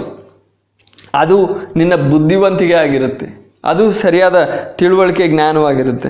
ಇಲ್ಲಿ ನಾವು ಓದೋದು, ನಾಳೆ ಏನಾಗುವುದೋ ನಿಮಗೆ ತಿಳಿಯೋದು. ನಿಮ್ಮ ಜೀವಮಾನವು ಎಂಥದ್ದು? ಜೀವಮಾನವು ಅಂದರೆ ಈ ಶಾರೀರಿಕವಾದ ಜೀವನ. ಈ ಲೋಕದಲ್ಲಿ ನೀವು ಶರೀರದಲ್ಲಿ ವಾಸ ಮಾಡಿ ಈ ರೀತಿ ಜೀವಿಸೋ ಈ ಒಂದು ಜೀವಮಾನ ಎಂಥದ್ದು? ನೀವು ಸ್ವಲ್ಪ ಹೊತ್ತು ಕಾಣಿಸಿಕೊಂಡು ಆಮೇಲೆ ಕಾಣದೆ ಹೋಗುವ ಹಬೆಯಂತಿರುತ್ತೀರಿ. ನೀರನ್ನು ನೀರನ್ನು ಬೇಯಿಸುವಾಗ ಹಬೆ ಬರುತ್ತೆ. ಆ ಹಬೆ ಸ್ವಲ್ಪ ಕಾಣಿಸುತ್ತೆ, ಆಮೇಲೆ ನಾವು ಒಲೆ ಆರಿಸಿದ ನಂತರ ಆ ಹಬೆ ಮಾಯ ಆಗಿಬಿಡುತ್ತೆ. ಅದೇ ರೀತಿ ಸ್ವಲ್ಪ ಹೊತ್ತು ನಾವು ಹುಗ್ತೀವಿ. ನಮ್ಮಲ್ಲಿ ಆರೋಗ್ಯ ಇರುವಾಗ ನಾವು ಏನೇನೋ ಮಾಡ್ತೀವಿ, ಏನೇನೋ ದೊಡ್ಡ ಕೆಲಸಗಳು ಮಾಡ್ತೀವಿ, ಜನರ ಮುಂದೆ ನಮಗೆ ದೊಡ್ಡ ಹೆಸರಿದೆ, ಎಲ್ಲ ಇದೆ. ಆದರೆ ಇದೆಲ್ಲ ಹಬೆ ರೀತಿ, ಜಾಸ್ತಿ ಹೊತ್ತೇನಿರಲ್ಲ. ನಾವು ಸ್ವಲ್ಪ ಹೊತ್ತು ನಾವು ಕಾಣಿಸ್ಕೊಳ್ತೀವಿ, ಆಮೇಲೆ ನಾವು ಕಾಣದೆ ಹೋಗ್ತೀವಿ. ಹಬೆಯ ರೀತಿ ಅಷ್ಟೇ, ಕ್ಷಣಿಕವಾದ ಒಂದು ಜೀವನ. ಆದ್ದರಿಂದ ನೀವು ಅಂಥ ಮಾತನ್ನು ಬಿಟ್ಟು, ಎಂಥ ಮಾತನ್ನು ಬಿಟ್ಟು ಅಂದರೆ ನಾಳೆ ಇದು ಮಾಡ್ತೀನಿ ಅದು ಮಾಡ್ತೀನಿ ಆ ಥರ ಮಾತು ಬಿಟ್ಟು, ಅಲ್ಲಿ ಹೋಗಿ ವ್ಯಾಪಾರ ಮಾಡಿ ಲಾಭ ಮಾಡ್ತೀನಿ ಅಂತ ಆ ಯೋಜನೆಗಳು ಅಂತ ಕೊಚ್ಕೊಳ್ಳೋ ಜಂಬ ಇರೋ ಮಾತುಗಳನ್ನ ಬಿಟ್ಟು ನೀವೇನು ಮಾಡಬೇಕು? ದೇವರ ಚಿತ್ತವಾದರೆ ನಾವು ಬದುಕಿ ಈ ಕೆಲಸವನ್ನಾಗಲಿ ಆ ಕೆಲಸವನ್ನಾಗಲಿ ಮಾಡುವೆವು ಎಂದು ಹೇಳಬೇಕು. ಆ ಕಾರಣದಿಂದಲೇ ವಿಶ್ವಾಸಿಗಳಾದ ನಾವು ದೇವಜನರಾದ ನಾವು ಏನಾದರೂ ಭವಿಷ್ಯದಲ್ಲಿ ನಾವು ಈ ರೀತಿ ಮಾಡ್ತೀವಿ ಅಂದರೆ, ಈ ಸಂದೇಶದ ನಂತರ ಬರೋ ಸಂದೇಶಗಳಲ್ಲಿ ಅದು ಇದು ನಾವು ಮಾಡ್ತೀವಿ ಅಂತ ಹೇಳುವಾಗ ನಾವು ಅದಕ್ಕೆ ಸೇರಿಸಿ ಹೇಳೋ ಮಾತೇನು? ದೇವರ ಚಿತ್ತವಾಗಿದ್ದರೆ, ಕರ್ತನ ಬರೋಣ ತಡವಾಗಿದ್ದರೆ, ಕರ್ತನು ನಮಗೆ ಕೃಪೆ ಕೊಟ್ಟರೆ, ಕರ್ತನು ನಮ್ಮನ್ನು ಇನ್ನೂ ಬದುಕೋದಕ್ಕೆ ಆಯುಸ್ಸು ಆರೋಗ್ಯ ಕೊಟ್ಟರೆ, ದೇವರು ನಮಗೆ ಆಯುಸ್ಸು ಆರೋಗ್ಯ ನಮ್ಮನ್ನು ಜೀವಂತವಾಗಿ ಇಟ್ಟರೆ ನಾವು ಅಂಥದ್ದನ್ನು ಮಾಡ್ತೀವಿ. ದೇವ್ರ ಚಿತ್ತವಾಗಿದ್ದರೆ ಮಾಡ್ತೀವಿ. ದೇವ್ರ ಚಿತ್ತ ಇಲ್ಲದೆ ನಾವೇನು ಸ್ವಂತವಾಗಿ ಏನು ಯೋಚನೆ ಮಾಡೋಕ್ಕಾಗಲ್ಲ. ಎಲ್ಲವೂ ದೇವರ ಕೈಗಳಲ್ಲಿದೆ ಪ್ರಿಯರೇ, ದೇವರ ಕೈಗಳಲ್ಲಿದೆ. ನಮ್ಮ ಜೀವನ ದೇವರ ಕೈಗಳಲ್ಲಿದೆ. ಆ ಕಾರಣದಿಂದ ಆ ಒಂದು ದೀನತೆಯಿಂದ, ಒಂದು ವಿನಯದೊಂದಿಗೆ ನಾವು ನಡೆಯೋಣ. ಆಗ ಪ್ರಿಯ ಸಹೋದರ ಸಹೋದರಿ, ನಿಮ್ಮ ಶಾರೀರಿಕವಾದ ಜೀವನ ಒಂದು ಹಬೆಯ ರೀತಿ ಅಂತ ಇಲ್ಲಿಗೆ ನಾವು ಗಮನಿಸಿದ್ವಿ. ಮುಂದೆ ನಾವು ಗಮನಿಸೋಣ ಕೀರ್ತನೆಗಳಲ್ಲಿ 78ನೇ ಕೀರ್ತನೆ. ಕೀರ್ತನೆಗಳ ಪುಸ್ತಕವನ್ನು ಅನೇಕ ಬೋಧಕರು ಬೋಧನೆ ಮಾಡ್ತಾ, ಅನೇಕ ವಿಶ್ವಾಸಿಗಳು ಕೂಡ ಓದೋದು ಕಲಿಯೋದೇನು, ದೇವರು ಅದು ಕೊಡ್ತಾನೆ, ಇದು ಕೊಡ್ತಾನೆ, ದೇವರು ನಮ್ಮನ್ನು ಸಂತೈಸ್ತಾನೆ, ದೇವರು ನಮಗೆ ಸಮಾಧಾನ ಕೊಡ್ತಾನೆ, ಸಂತೋಷ ಕೊಡ್ತಾನೆ, ಇದರ ನಮ್ಮ ಸಮಸ್ಯೆಗಳಿಂದ ಬಿಡುಗಡೆ ಕೊಡ್ತಾನೆ, ಇದು ಮಾತ್ರ ಗಮನಿಸ್ತಾ ಇರ್ತಾರೆ. ಆದರೆ ಕೀರ್ತನೆಗಳ ಪುಸ್ತಕದಲ್ಲೂ ಬೇರೆ ಹಲವಾರು ವಿಷಯಗಳಿದೆ. ಅದರಲ್ಲಿ ಒಂದು ವಿಷಯ ಏನು ಅಂತ ಇಲ್ಲಿ ಗಮನಿಸೋಣ. ಕೀರ್ತನೆಗಳಲ್ಲಿ 78ನೇ ಕೀರ್ತನೆ, 78ನೇ ಕೀರ್ತನೆ, ಅದರಲ್ಲಿ 39ನೇ ವಾಕ್ಯ ನಾವು ಗಮನಿಸೋಣ. ಅವರು ಮಾಂಸ ಮಾತ್ರರು. ಅವರು ಅಂದರೆ ಇಸ್ರಾಯೇಲ್ ಜನರ ಬಗ್ಗೆ ಇಲ್ಲಿ ದೇವರ ವಾಕ್ಯ ಮಾತಾಡ್ತಾ ಇದೆ. ದೇವರು ಮೋಶೆಯ ಮೂಲಕ ಇಸ್ರಾಯೇಲ್ ಜನಾಂಗವನ್ನು ಐಗುಪ್ತದಲ್ಲಿ ಅವರು ಗುಲಾಮರಾಗಿದ್ದಾಗ ಅವರನ್ನು ಬಿಡುಗಡೆ ಮಾಡಿ ವಿಮೋಚಿಸಿ ಅವರನ್ನು ಒಂದು ಒಳ್ಳೆಯ ದೇಶವನ್ನು ಕೊಡೋದಕ್ಕೆ, ಕನಾನ್ ದೇಶವನ್ನು ಕೊಡೋದಕ್ಕೆ ಪ್ರಯಾಣ ಮಾಡಿಸ್ತಾಯಿದ್ರು ಮರುಭೂಮಿಯಲ್ಲಿ. ಆಗ ಮರುಭೂಮಿಯಲ್ಲಿ ಅವರು ಪ್ರಯಾಣ ಮಾಡುವಾಗ ಅವ್ರಿಗೆ ಬೇಕಾದದ್ದೆಲ್ಲವನ್ನು ದೇವರು ಕೊಡ್ತಾಯಿದ್ರು. ಆದರೆ ಅದರಲ್ಲಿ ಅವರು ತೃಪ್ತಿ ಪಡ್ತಾ ಇರಲಿಲ್ಲ. ಅವರು ದೇವರು ವಿರುದ್ಧವಾಗಿ ತಿರುಗಿ ಬೀಳ್ತಾಯಿದ್ರು. ಅವರು ರೆಬೆಲ್ ಮಾಡ್ತಾಯಿದ್ರು, ದಂಗೆ ಮಾಡ್ತಾಯಿದ್ರು. ಆ ರೀತಿ ಆದ ಆ ಜನರ ಮೇಲೆ ದೇವರಿಗಿರೋ ಒಂದು ಮನೋಭಾವ ನಾವು ಇಲ್ಲಿ ಗಮನಿಸ್ತಾ ಇದ್ದೀವಿ. ಇಸ್ರಾಯೇಲಿ ಬಗ್ಗೆ ಇಲ್ಲಿ ಬರೆದಿದ್ರು, ಇದು ಎಲ್ಲ ಮನುಷ್ಯರಿಗೂ ಅನ್ವಯಿಸುತ್ತೆ. ಯಾಕಂದರೆ ಇಸ್ರಾಯೇಲಿಯರು ಮನುಷ್ಯರಾಗಿದ್ದರು. ಅದೇ ರೀತಿ ಅವರು ಅಲ್ಪರು ಕ್ಷಣಿಕರು ಆಗಿರೋ ರೀತಿ ದೇವರು ಈ ವಿಷಯ ಹೇಳುವಾಗ ಮಾಂಸ ಮಾತ್ರರು ಅಂದರೆ ಶರೀರದಲ್ಲಿ ವಾಸವಾಗಿದ್ದಾರೆ. ಶರೀರದಲ್ಲಿ ಇರೋ ಕಾಲ ಈ ತಾತ್ಕಾಲಿಕವಾದ ಸ್ವಲ್ಪ ಕಾಲಕ್ಕೆ ಇರೋ ಈ ಶರೀರದಲ್ಲಿ ಇರ್ತಾರೆ. ಈ ಶರೀರ ಬಿಟ್ಟು ಹೋಗುವಾಗ ಈ ಲೋಕವನ್ನು ಬಿಟ್ಟು ಹೋಗ್ತಾರೆ. ತುಂಬ ದಿನ ಶಾಶ್ವತವಾಗಿ ಈ ಲೋಕದಲ್ಲಿ ಅವರು ಇರಲ್ಲ. ಆ ಕಾರಣದಿಂದ ದೇವರು ಅವ್ರ ಮೇಲೆ ಕನಿಕರ ತೋರೋದಕ್ಕೆ ಮನಸ್ಸಿಟ್ರು. ಯಾಕಂದರೆ ಅವರು ಅವಿಧೇಯರಾಗ್ತಾ ಇದ್ದಾರೆ, ತಪ್ಪು ಮಾಡ್ತಾ ಇದ್ದಾರೆ, ದೇವರು ವಿರುದ್ಧವಾಗಿ ಮಾತಾಡ್ತಾ ಇದ್ದಾರೆ. ಆದರೂ ಕೂಡ ದೇವರು ಏನು ಗಮನಿಸಿದ್ರು ಅಂದರೆ, ದೇವರು ಏನು ಅವ್ರ ಮೇಲೆ ಕನಿಕರ ಇಡೋದಕ್ಕೆ ಕಾರಣ ಏನಂದರೆ, ದೇವರು ಈ ರೀತಿ ಯೋಚಿಸಿದ್ರು, ಇವರೆಲ್ಲ ಇದು ಮಾಡ್ತಾ ಇದ್ದಾರೆ, ಆದರೆ ಇವರನ್ನು ನಾನು ಒಂದೇ ಸಾರಿ ಶಿಕ್ಷೆ ಕೊಟ್ಟರೆ, ಒಂದೇ ಸಾರಿ ಇವ್ರನ್ನ ಸಾಯಿಸಿದ್ರೆ ಇವರ ಆತ್ಮ ಈ ಲೋಕವನ್ನು ಬಿಟ್ಟು ಹೋಗುತ್ತೆ, ಶಿಕ್ಷೆ ಸ್ಥಳಕ್ಕೆ ಹೋಗುತ್ತೆ, ನಿತ್ಯ ಶಿಕ್ಷೆಗೆ ಗುರಿಯಾಗುತ್ತೆ. ಅದರ ನಂತರ ಇವರು ಮರಳಿ ಬರುವುದಿಲ್ಲ. ಅದಕ್ಕೆ ಇಲ್ಲಿ ನಾವು ಓದ್ತಾ ಇದ್ದೀವಿ, ಅವರು ಮಾಂಸ ಮಾತ್ರರು, ತಿರುಗಿ ಬಾರದ ಶ್ವಾಸ ಮಾತ್ರರು ಆಗಿದ್ದಾರೆಂಬುದನ್ನು ನೆನಪು ಮಾಡಿಕೊಳ್ಳುತ್ತಿದ್ದನು. ಆಗ ದೇವರು ಏನು ನೆನಪು ಮಾಡ್ಕೊಳ್ತಾ ಇದ್ದ? ಈ ಜನ ನನ್ನ ವಿರುದ್ಧವಾಗಿ ಮಾತಾಡ್ತಾ ಇದ್ದಾರೆ, ಆದರೆ ನಾನು ಇವ್ರ ಮೇಲೆ ಕೋಪಗೊಂಡು ಒಂದೇ ಸಾರಿ ಇವರನ್ನು ಸಂಹಾರ ಮಾಡಿದ್ರೆ, ಇವರನ್ನು ನಾಶ ಮಾಡಿಬಿಟ್ರೆ ಇವರಿಗೆ ತಿರುಗಿ ಬರೋ ಅವಕಾಶ ಇಲ್ಲ. ಆಗ ಪ್ರಿಯ ಸಹೋದರ ಸಹೋದರಿ, ನಾನು ಮುಂಚೆ ಹೇಳಿದಂತೆ ಜನ್ಮ ಪುನರ್ಜನ್ಮ ಇಲ್ಲ. ಒಂದೇ ಜನ್ಮ, ಒಂದೇ ಸಾವು. ನೀವು ಈ ಲೋಕಕ್ಕೆ ಒಂದೇ ಸಾರಿ ಬಂದಿರೋದು. ಆಗ ಈ ಹಿಂದಿನ ಜನ್ಮದಲ್ಲಿ ನಾನು ಏನು ಮಾಡಿದ್ನೋ, ಏನು ಕರ್ಮನೋ, ಈ ಮಾತುಗಳಿಗೆ ಯಾವೊಂದು ಅರ್ಥನೂ ಇಲ್ಲ. ಅದು ಮಾತ್ರ ಅಲ್ಲ, ಏನು ಗ್ರಹಚಾರನೋ, ಈ ಗ್ರಹಚಾರಕ್ಕೆ ಆ ಒಂದು ಮಾತಿಗೆ ಯಾವೊಂದು ಅರ್ಥ ಇಲ್ಲ. ಯಾಕಂದರೆ ಆ ಗ್ರಹಗಳದ್ದು ಯಾವೊಂದು ಪ್ರಭಾವ ನಿಮ್ಮ ಜೀವನದ ಮೇಲೆ ಇಲ್ಲ ಪ್ರಿಯರೇ. ಗ್ರಹಗಳೆಷ್ಟೋ ಎಲ್ಲೋ ದೂರವಾಗಿದೆ. ಆ ಗ್ರಹಗಳಿಂದ ನಿಮ್ಗೆ ಯಾವ ಪ್ರಭಾವನೂ ಉಂಟಾಗ್ತಾ ಇಲ್ಲ. ಈ ವಾತಾವರಣಕ್ಕೆ ಪ್ರಭಾವ ಉಂಟಾಗುತ್ತೆ, ಹೌದು. ಆದರೆ ನಿಮ್ಮ ವೈಯಕ್ತಿಕ ಜೀವನದ ಮೇಲೆ, ನಿಮ್ಮ ಸ್ವಭಾವದ ಮೇಲೆ ಯಾವೊಂದು ಪ್ರಭಾವನೂ ಇಲ್ಲ. ಹಾಗೆ ಗ್ರಹಚಾರ ಅನ್ನೋದ್ರಲ್ಲೂ ಹೋದ ಜನ್ಮದಲ್ಲಿ, ಹಿಂದಿನ ಜನ್ಮದಲ್ಲಿ ಏನಾಗಿತ್ತೋ, ಏನು ಕೇಳ್ಕೊಂಡು ಬಂದನೋ, ಈ ರೀತಿ ನಾವು ಮಾತಾಡ್ತೀವಿ ಅಲ್ವಾ. ನಮ್ಮ ದೇಶದಲ್ಲಿ ಏನು ಕೇಳ್ಕೊಂಡು ಬಂದಿದ್ನೋ, ಇಲ್ಲದ್ರೆ ಹೋದ ಜನ್ಮದಲ್ಲಿ ಏನು ಮಾಡಿದ್ನೋ, ಯಾವ ಕರ್ಮ ಮಾಡಿದ್ನೋ, ಈ ರೀತಿ ಮಾತಾಡ್ತೀವಿ. ಅದರಲ್ಲಿ ಯಾವ ಅರ್ಥನೂ ಇಲ್ಲ, ಯಾವೊಂದು ಸತ್ಯನೂ ಇಲ್ಲ. ಇದು ನಮ್ಮ ಒಳಗಡೆ ಯಾರೋ ಕಲಿಸಿ ಜನರ ಈ ಥರ ಮಾತಾಡಿ ನಮ್ಮ ಒಳಗಡೆ ಸೇರ್ಬಿಟ್ಟಿದೆ. ಆ ಕಾರಣದಿಂದ ನಮ್ಮ ಬಾಯಿಂದ ಇದೆ ಸರಳವಾಗಿ ಬಂದುಬಿಡುತ್ತೆ. ಆದರೆ ಈ ಮಾತುಗಳಿಂದ ಯಾವೊಂದು ಅರ್ಥನೂ ಇಲ್ಲ, ಯಾವೊಂದು ಸತ್ಯನೂ ಇಲ್ಲ. ನಿಮ್ಗೊಂದೇ ಜನ್ಮ ಇರೋದು, ನೀವು ಹಿಂದಿನ ಜನ್ಮದಲ್ಲಿ ಏನೂ ಮಾಡಿಲ್ಲ, ನೀವು ಅಸ್ತಿತ್ವದಲ್ಲೇ ಇರಲಿಲ್ಲ, ನೀವು ಇರಲೇ ಇಲ್ಲ ಮಾಡೋದಕ್ಕೆ. ಆಗ ನೀವು ಒಂದು ಸಾರಿ ಬಂದಿದ್ದೀರಾ, ನೀವು ಮಾಂಸ ಮಾತ್ರರು ಅಂದರೆ ಈ ತಾತ್ಕಾಲಿಕವಾದ ಮಣ್ಣಿನ ಮಡಕೆಗಳಲ್ಲಿದ್ದೀರ. ಅದು ನಾವು ಮುಂದಿನ ವಾಕ್ಯಗಳು ಗಮನಿಸ್ತೀವಿ. ಈ ಶರೀರ ಮಣ್ಣಿಂದ ಬಂದಿರೋದು, ಮಣ್ಣಿಗೆ ತಿರುಗಿ ಹೋಗುತ್ತೆ.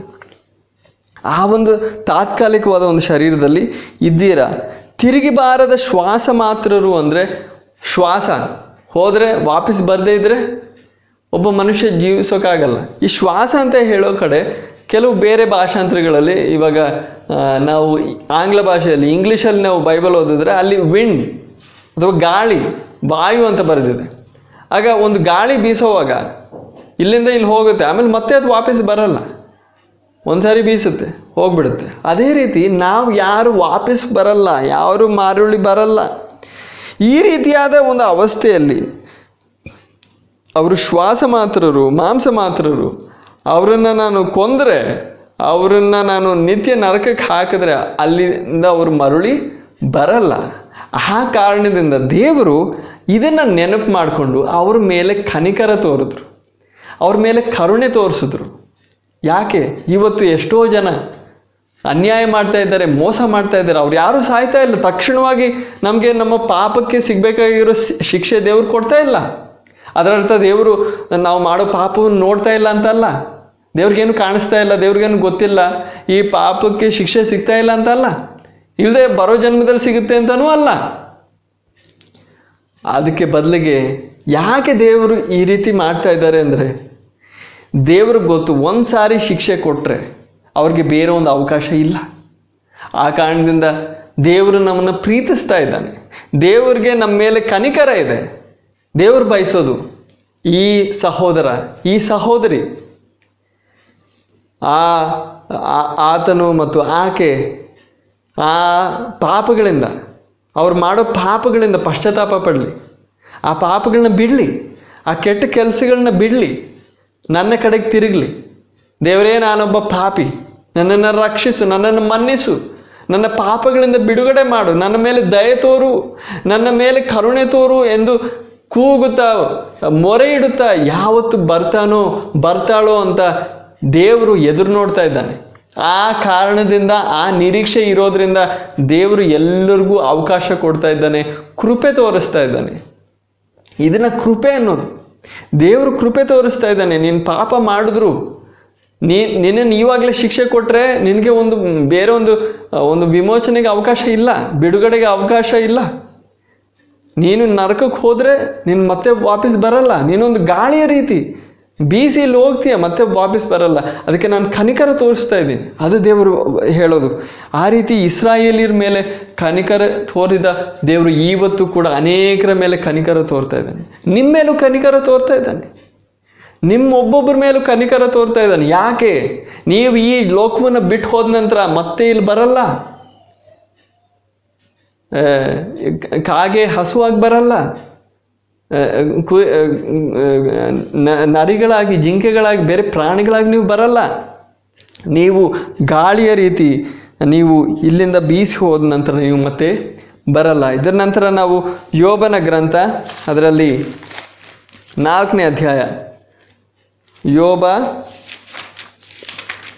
4ನೇ ಅಧ್ಯಾಯ, ಅದರಲ್ಲಿ 19ನೇ ವಾಕ್ಯ ನಾವು ಗಮನಿಸೋಣ. ಧೂಳಿನಲ್ಲಿರುವ ಅಸ್ಥಿವಾರದ ಮೇಲೆ ಮಣ್ಣಿನಿಂದಾದ ಶರೀರಗಳೆಂಬ ಮನೆಗಳೊಳಗೆ ವಾಸಿಸುವವರಲ್ಲಿ ಇನ್ನೆಷ್ಟು ಹೆಚ್ಚಾಗಿ ತಪ್ಪು ಕಂಡು ಹಿಡಿಯಬೇಕೇ ಅಲ್ಲವೇ? ಅವರು ದೀಪದ ಹುಳದಂತೆ ಅಳಿದು ಹೋಗುತ್ತಾರೆ. ಇಲ್ಲಿ ನಾವು ಓದೋದು ದೇವರ ವಾಕ್ಯ ನಮ್ಗೆ ತಿಳಿಸುತ್ತೆ, ಧೂಳಿನಲ್ಲಿರುವ ಅಸ್ಥಿವಾರದ ಮೇಲೆ ಮಣ್ಣಿನಿಂದಾದ ಶರೀರಗಳೆಂಬ ಮನೆಗಳೊಳಗೆ ವಾಸಿಸುವವರಲ್ಲಿ. ಆಗ ನೀವು ನಾನು ಎಲ್ಲಿ ವಾಸ ಮಾಡ್ತಾ ಇದ್ದೀನಿ?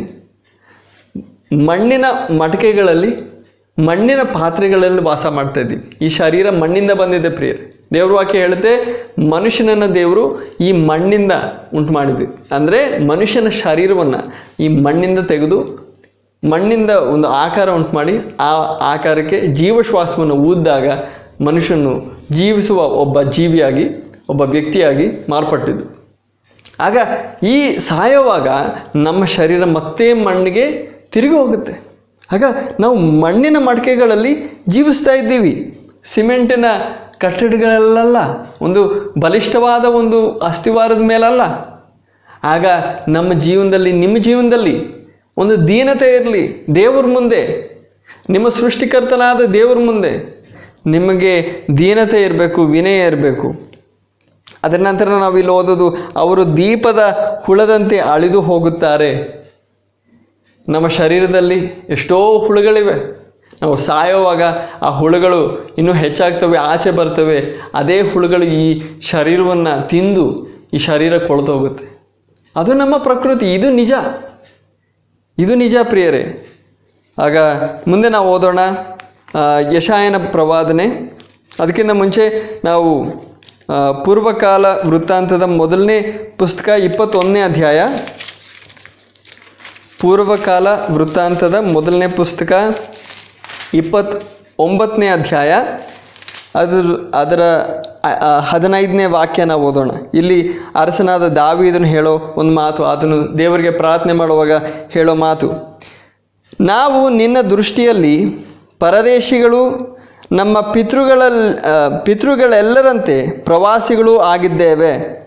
ನಮ್ಮ ಆಯುಷ್ಕಾಲವು ನೆರಳಿನಂತಿದೆ, ನಮಗೆ ಯಾವ ನಿರೀಕ್ಷೆಯೂ ಇಲ್ಲ. ಆಗ ದಾವೀದನೇನಂತ ಹೇಳ್ತಾ ಇರೋದು, ಮನುಷ್ಯರಾದ ನಮ್ಮ ಜೀವನ ಇಲ್ಲಿ ಅಲ್ಪ ಕಾಲಕ್ಕೆ ಮಾತ್ರ. ನಿನ್ನ ದೃಷ್ಟಿಯಲ್ಲಿ, ಅಂದರೆ ದೇವರ ದೃಷ್ಟಿಯಲ್ಲಿ ನಾವು ಪರದೇಶಿಗಳು, ನಮ್ಮ ಪಿತೃಗಳರಂತೆ, ಅಂದರೆ ನಮಗಿಂತ ಮುಂಚೆ ಈ ಲೋಕದಲ್ಲಿ ಎಷ್ಟು ಜನ ಇದ್ದರು, ಅವರು ಹೇಗೆ ಈ ಲೋಕವನ್ನು ಬಿಟ್ಟು ಹೋದರು, ಪರದೇಶಿಗಳಾಗಿ ಇದ್ದರು, ಸ್ವಲ್ಪ ಕಾಲಕ್ಕಿದ್ದರು, ಬಾಡಿಗೆ ಮನೆಯಲ್ಲಿ ಇರೋ ರೀತಿ ಇದ್ದರು, ಬಿಟ್ಟು ಹೋದರು. ಅದೇ ರೀತಿ ನಾವು ಸ್ವಲ್ಪ ದಿನ ಇದ್ದೀವಿ, ನಾವು ಬಿಟ್ಟು ಹೋಗ್ತೀವಿ. ನಮ್ಮ ಆಯುಷ್ಕಾಲವು ಎಷ್ಟಾಗಿದ್ದರೂ ಅದು ನೆರಳಿನಂತದೆ, ನಮಗೆ ಯಾವ ನಿರೀಕ್ಷೆ ಇಲ್ಲ, ಯಾವ ಪರ್ಮನೆಂಟ್ ನಿಶ್ಚಯನೂ ಇಲ್ಲ. ಯಾರು ಇಲ್ಲಿ ಶಾಶ್ವತವಾಗಿ ಚಿರಂಜೀವಿಯಾಗಿರಲ್ಲ.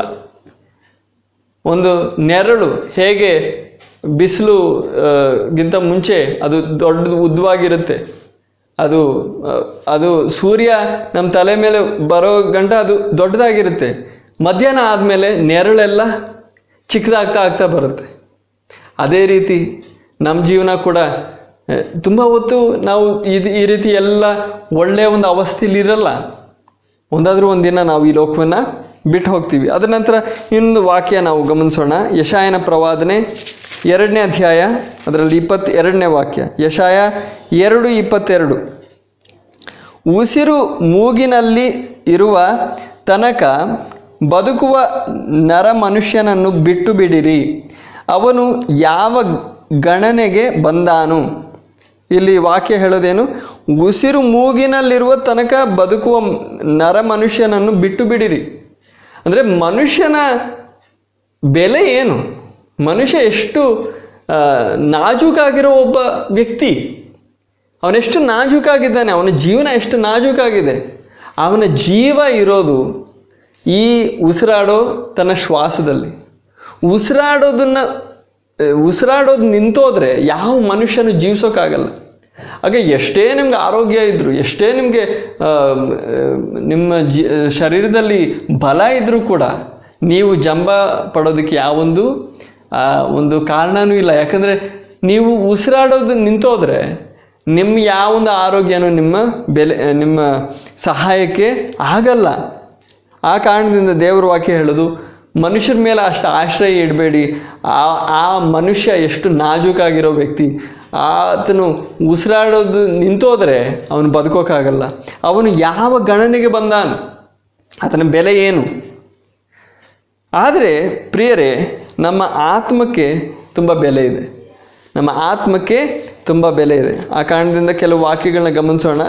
ಇಬ್ರಿಯರಿಗೆ ಬರೆದ ಪತ್ರಿಕೆ 9ನೇ ಅಧ್ಯಾಯ, ಅದರಲ್ಲಿ ನಾವು ಕೊನೆಯ ವಾಕ್ಯ, ಇಬ್ರಿಯರಿಗೆ 9:27, ಒಂದೇ ಸಾರಿ ಸಾಯುವುದು, ಆಮೇಲೆ ನ್ಯಾಯ ತೀರ್ಪು ಮನುಷ್ಯರಿಗೆ ಹೇಗೆ ನೇಮಕವಾಗಿದೆಯೋ ಹಾಗೆಯೇ ಕ್ರಿಸ್ತನು ಸಹ ಬಹುಜನರ ಪಾಪಗಳನ್ನು ಹೊತ್ತುಕೊಳ್ಳುವುದಕ್ಕೋಸ್ಕರ ಒಂದೇ ಸಾರಿ ಸಮರ್ಪಿತನಾದನು. ಮತ್ತು ತನ್ನನ್ನು ನಿರೀಕ್ಷಿಸಿಕೊಂಡಿರುವವರಿಗೆ ರಕ್ಷಣೆಯನ್ನುಂಟು ಮಾಡುವುದಕ್ಕೋಸ್ಕರ ಪಾಪ ಸಂಬಂಧವಿಲ್ಲದವನಾಗಿ ಎರಡನೆಯ ಸಾರಿ ಕಾಣಿಸಿಕೊಳ್ಳುವನು. ಈ ಉದ್ದವಾದ ವಾಕ್ಯದ ಮೊದಲನೇ ಭಾಗ ನಾವು ಮಾತ್ರ ಗಮನಿಸ್ತಾ ಇದ್ದೀವಿ. ಒಂದೇ ಸಾರಿ ಸಾಯುವುದು, ಮತ್ತೆ ಮತ್ತೆ ನಾವು ಸಾಯಲ್ಲ, ಒಂದೇ ಸಾರಿ ಸಾಯುವುದು. ಯಾಕಂದರೆ ನಮಗೊಂದೇ ಜನ್ಮ ಇರೋದು. ಈ ಸತ್ತ ನಂತರ ನಾವು ಮತ್ತೆ ಒಂದು ಜನ್ಮ ಹೊತ್ತಿ ಮತ್ತೆ ಸಾಯಲ್ಲ, ಒಂದೇ ಸಾರಿ ಸಾಯುವುದು. ಆಮೇಲೆ ನ್ಯಾಯ ತೀರ್ಪು ಮನುಷ್ಯರಿಗೆ ಹೇಗೆ ನೇಮಕವಾಗಿದೆಯೋ. ಆಗ ಪ್ರಿಯರೇ, ದೇವರ ವಾಕ್ಯದಿಂದ ನಾವು ಅರ್ಥ ಮಾಡ್ಕೊಳ್ಳೋದು, ಮನುಷ್ಯರಿಗೆ, ಎಲ್ಲ ಮನುಷ್ಯರಿಗೂ ಒಂದು ಸಾರಿ ಸಾಯೋದು, ಒಂದು ಸಾರಿ ಅದರ ನಂತರ ನಾವು ನ್ಯಾಯ ತೀರ್ಪನ್ನು ಎದುರಿಸೋದಕ್ಕೆ ಹೋಗ್ತೀವಿ ಅನ್ನೋದು ನೇಮಕವಾಗಿದೆ. ದೇವರು ನೇಮಿಸಿಟ್ಟಿದ್ದಾನೆ. ಅದಕ್ಕೆ ನಮಗೊಂದು ಆಪ್ಷನ್ ಇಲ್ಲ, ನಾವು ಆಯ್ಕೆ ಮಾಡ್ಕೊಳ್ಳೋದಕ್ಕೆ ಯಾವೊಂದು ಅವಕಾಶವೂ ಇಲ್ಲ. ನಮಗಿಷ್ಟ ಇದ್ದರೂ ಇಲ್ಲದೇ ಇದ್ರು, ನಮಗೆ ಇದ್ರ ಮೇಲೆ ನಂಬಿಕೆ ಇದ್ದರೂ ಇಲ್ಲದೇ ಇದ್ದರೂ ಇದು ನಡೆಯುತ್ತೆ. ನೀವು ಒಂದಾದರೂ ಒಂದಿನ ಸಾಯ್ತೀರ. ಅದರ ನಂತರ ನಿಮಗೆ ಕಾಯ್ತಾ ಇರೋದು ನ್ಯಾಯ ತೀರ್ಪು ಕಾಯ್ತಾ ಇದೆ. ನ್ಯಾಯ ವಿಚಾರಣೆಯನ್ನು ನೀವು ಎದುರಿಸ್ಬೇಕಾಗುತ್ತೆ. ಆ ದಿನ ತುಂಬ ಸಮೀಪವಾಗಿದೆ. ಆ ಕಾರಣದಿಂದ ಪ್ರಿಯರೇ, ನಾವು ಇನ್ನೊಂದು ವಾಕ್ಯ ಗಮನಿಸೋಣ. ಲೂಕನು ಬರೆದ ಸುವಾರ್ತೆ 9ನೇ ಅಧ್ಯಾಯ 25ನೇ ವಾಕ್ಯ. ಲೂಕ 9:25. ಇಲ್ಲಿ ಕರ್ತನು ಹೇಳೋ ಮಾತು, ಒಬ್ಬ ಮನುಷ್ಯನು ಲೋಕವನ್ನೆಲ್ಲ ಸಂಪಾದಿಸಿಕೊಂಡರೂ ತನ್ನನ್ನೇ ಕೆಡಿಸಿಕೊಂಡರೆ ಅಥವಾ ನಷ್ಟಪಡಿಸಿಕೊಂಡರೆ ಅವನಿಗೆ ಪ್ರಯೋಜನವೇನು? ಅಂದರೆ ಪ್ರಿಯ ಸಹೋದರ ಸಹೋದರಿ, ನೀವು ಈ ಶರೀರ ಅಲ್ಲ, ನಿಮ್ಮ ಒಳಗಡೆ ಈ ಶರೀರದ ಒಳಗಡೆ ನೀವು ವಾಸವಾಗಿದ್ದೀರಾ. ಈ ಶರೀರವನ್ನು ನೀವು ಬಿಟ್ಟು ಹೋಗುವಾಗ ನೀವು ಬಿಟ್ಟು ಹೋಗ್ತೀರ. ನೀವಾದ ಈ ಆತ್ಮ ಪ್ರಾಣ ನಷ್ಟ ಆದರೆ, ಈ ಶರೀರದಲ್ಲಿದ್ದಾಗ ಈ ಲೋಕದಲ್ಲಿ ಏನೆಲ್ಲ ಸಂಪಾದನೆ ಮಾಡಿದ್ರು ಏನು ಪ್ರಯೋಜನ? ಯಾಕಂದರೆ ಇದನ್ನೆಲ್ಲ ಬಿಟ್ಟು ಹೋಗ್ತೀರಾ. ಎಷ್ಟು ಸಂಪಾದನೆ ಮಾಡಿದ್ರು ಇದನ್ನೆಲ್ಲ ಬಿಟ್ಟು ಹೋಗ್ತೀರಾ. ಹಾಗೆ ಈ ಶರೀರನೂ ನೀವು ಬಿಟ್ಟು ಹೋಗ್ತೀರಾ. ನಿಮ್ಮ ಸ್ವಂತ ಶರೀರವನ್ನು ನೀವು ತೊಗೊಂಡು ಹೋಗೋಕ್ಕಾಗಲ್ಲ. ಈ ಸ್ವಂತ ಶರೀರವನ್ನು ನೀವು ಬಿಟ್ಟು ಹೋಗ್ತೀರಾ. ಆದರೆ ನಿಮ್ಮ ಆತ್ಮ ನಾಶ ಆದರೆ ಪ್ರಯೋಜನ ಏನು? ಆ ಕಾರಣದಿಂದ ಪ್ರಿಯರೇ, ನಿಮಗೋಸ್ಕರ, ನನಗೋಸ್ಕರ ಕರ್ತನಾದ ಯೇಸು ಕ್ರಿಸ್ತನು, ಯಾರು? ದೇವಾದಿ ದೇವರು, ನಿಮ್ಮ ಸೃಷ್ಟಿಕರ್ತನಾದ ದೇವರು ಮನುಷ್ಯ ರೂಪವನ್ನು ಧರಿಸಿ ಲೋಕಕ್ಕೆ ಬಂದು ನಿಮಗೂ ನನಗೆ ಸಿಗಬೇಕಾಗಿರೋ ಆ ಶಿಕ್ಷೆ ತನ್ನ ಮೇಲೆ ತಗೊಂಡು ನಿಮ್ಮ ಪಾಪಗಳನ್ನ ಅವರು ಹೊತ್ತಿ ನಿಮಗೋಸ್ಕರ ಪ್ರಾಣ ಕೊಟ್ಟರು. ಆ ಕಾರಣ ನಾವು ಇಲ್ಲಿ ಗಮನಿಸ್ತೀವಿ. ಅದಕ್ಕೋಸ್ಕರ ನಾವು ಒಂದು ವಾಕ್ಯ ಓದೋಣ. ಮಾರ್ಕನು ಬರೆದ ಸುವಾರ್ತೆ 10ನೇ ಅಧ್ಯಾಯ 45ನೇ ವಾಕ್ಯ. ಮನುಷ್ಯ ಕುಮಾರನು, ಅಂದರೆ ಯೇಸು ಕರ್ತನು ತನ್ನ ಬಗ್ಗೆ ಮನುಷ್ಯ ಕುಮಾರನು ಅಂತ ಹೇಳ್ಕೊಳ್ತಾನೆ. ಮನುಷ್ಯ ಕುಮಾರನು ಅಂದರೆ ಯೇಸು ಕರ್ತನು ಸಹ ಸೇವೆ ಮಾಡಿಸಿಕೊಳ್ಳುವುದಕ್ಕೆ ಬರಲಿಲ್ಲ, ಸೇವೆ ಮಾಡುವುದಕ್ಕೂ ಅನೇಕರನ್ನು ಬಿಡಿಸಿಕೊಳ್ಳುವುದಕ್ಕಾಗಿ ತನ್ನ ಪ್ರಾಣವನ್ನು ಈಡುಕೊಡುವುದಕ್ಕೂ ಬಂದನು ಎಂದು ಹೇಳಿದನು. ಹಾಗೆ ಇಲ್ಲಿ ಗಮನಿಸಿ, 2ನೇ ಭಾಗದಲ್ಲಿ ಯೇಸು ಕರ್ತನು ಹೇಳೋದು, ಅದನ್ನು ಈ ಲೋಕಕ್ಕೆ ಬಂದದ್ದು ಯಾಕೆ? ಅನೇಕರನ್ನು ಬಿಡಿಸಿಕೊಳ್ಳುವುದಕ್ಕಾಗಿ, ಪಾಪದಿಂದ, ನರಕದ ಶಿಕ್ಷೆಯಿಂದ, ನಿತ್ಯ ನಾಶನದಿಂದ ಬಿಡಿಸಿಕೊಳ್ಳುವುದಕ್ಕಾಗಿ ತನ್ನ ಪ್ರಾಣವನ್ನೇ ಈಡಾಗಿ ಕೊಡುವುದಕ್ಕೂ ಬಂದನು. ಆಗ ಯಾಕೆ ಇದರ ಹಿಂದೆ ಇರುವ ಅಧ್ಯಾಯ 9ನೇ ಅಧ್ಯಾಯದಲ್ಲಿ, ಮಾರ್ಕ 9ನೇ ಅಧ್ಯಾಯದಲ್ಲಿ 43ನೇ ವಾಕ್ಯದಿಂದ ನಾವು ಓದ್ತಾ ಹೋದರೆ ನಾವು ಯೇಸು ಕ್ರಿಸ್ತನು ನರಕದ ಬಗ್ಗೆ ಹೇಳೋದುಂಟು. ಇಲ್ಲಿ ನಾವು ಓದೋದು, ಇದಲ್ಲದೆ ನಿನ್ನ ಕೈ ನಿನ್ನನ್ನು ಪಾಪದಲ್ಲಿ ಸಿಕ್ಕಿಸುವುದಾದರೆ ಅದನ್ನು ಕತ್ತರಿಸಿ ಬಿಡು. 2 ಕೈಯುಳ್ಳವನಾಗಿದ್ದು ಆರದ ಬೆಂಕಿಯಾಗಿರುವ ನರಕದಲ್ಲಿ ಬೀಳುವುದಕ್ಕಿಂತ ಕೈ ಕಳಕೊಂಡವನಾಗಿ ಜೀವದಲ್ಲಿ ಸೇರುವುದು ನಿನಗೆ ಉತ್ತಮ. ಇದರ ನಂತರ ಇಲ್ಲಿ ಬರೆದಿರೋದು ಕೈ ಕತ್ತರಿಸೋ ಬಗ್ಗೆ, ಅದರ ನಂತರ ಕಣ್ಣಿನ ಬಗ್ಗೆ ಬರೆದಿದೆ, ಅದಾದಮೇಲೆ ಕಾಲಿನ ಬಗ್ಗೆ ಬರೆದಿದೆ. ಇಲ್ಲಿ ಅಕ್ಷರಶಃವಾಗಿ ಕಣ್ಣು ಕತ್ತರಿಸೋದು, ಕೈ ಕತ್ತರಿಸೋದ್ರ ಬಗ್ಗೆ ಅಲ್ಲ.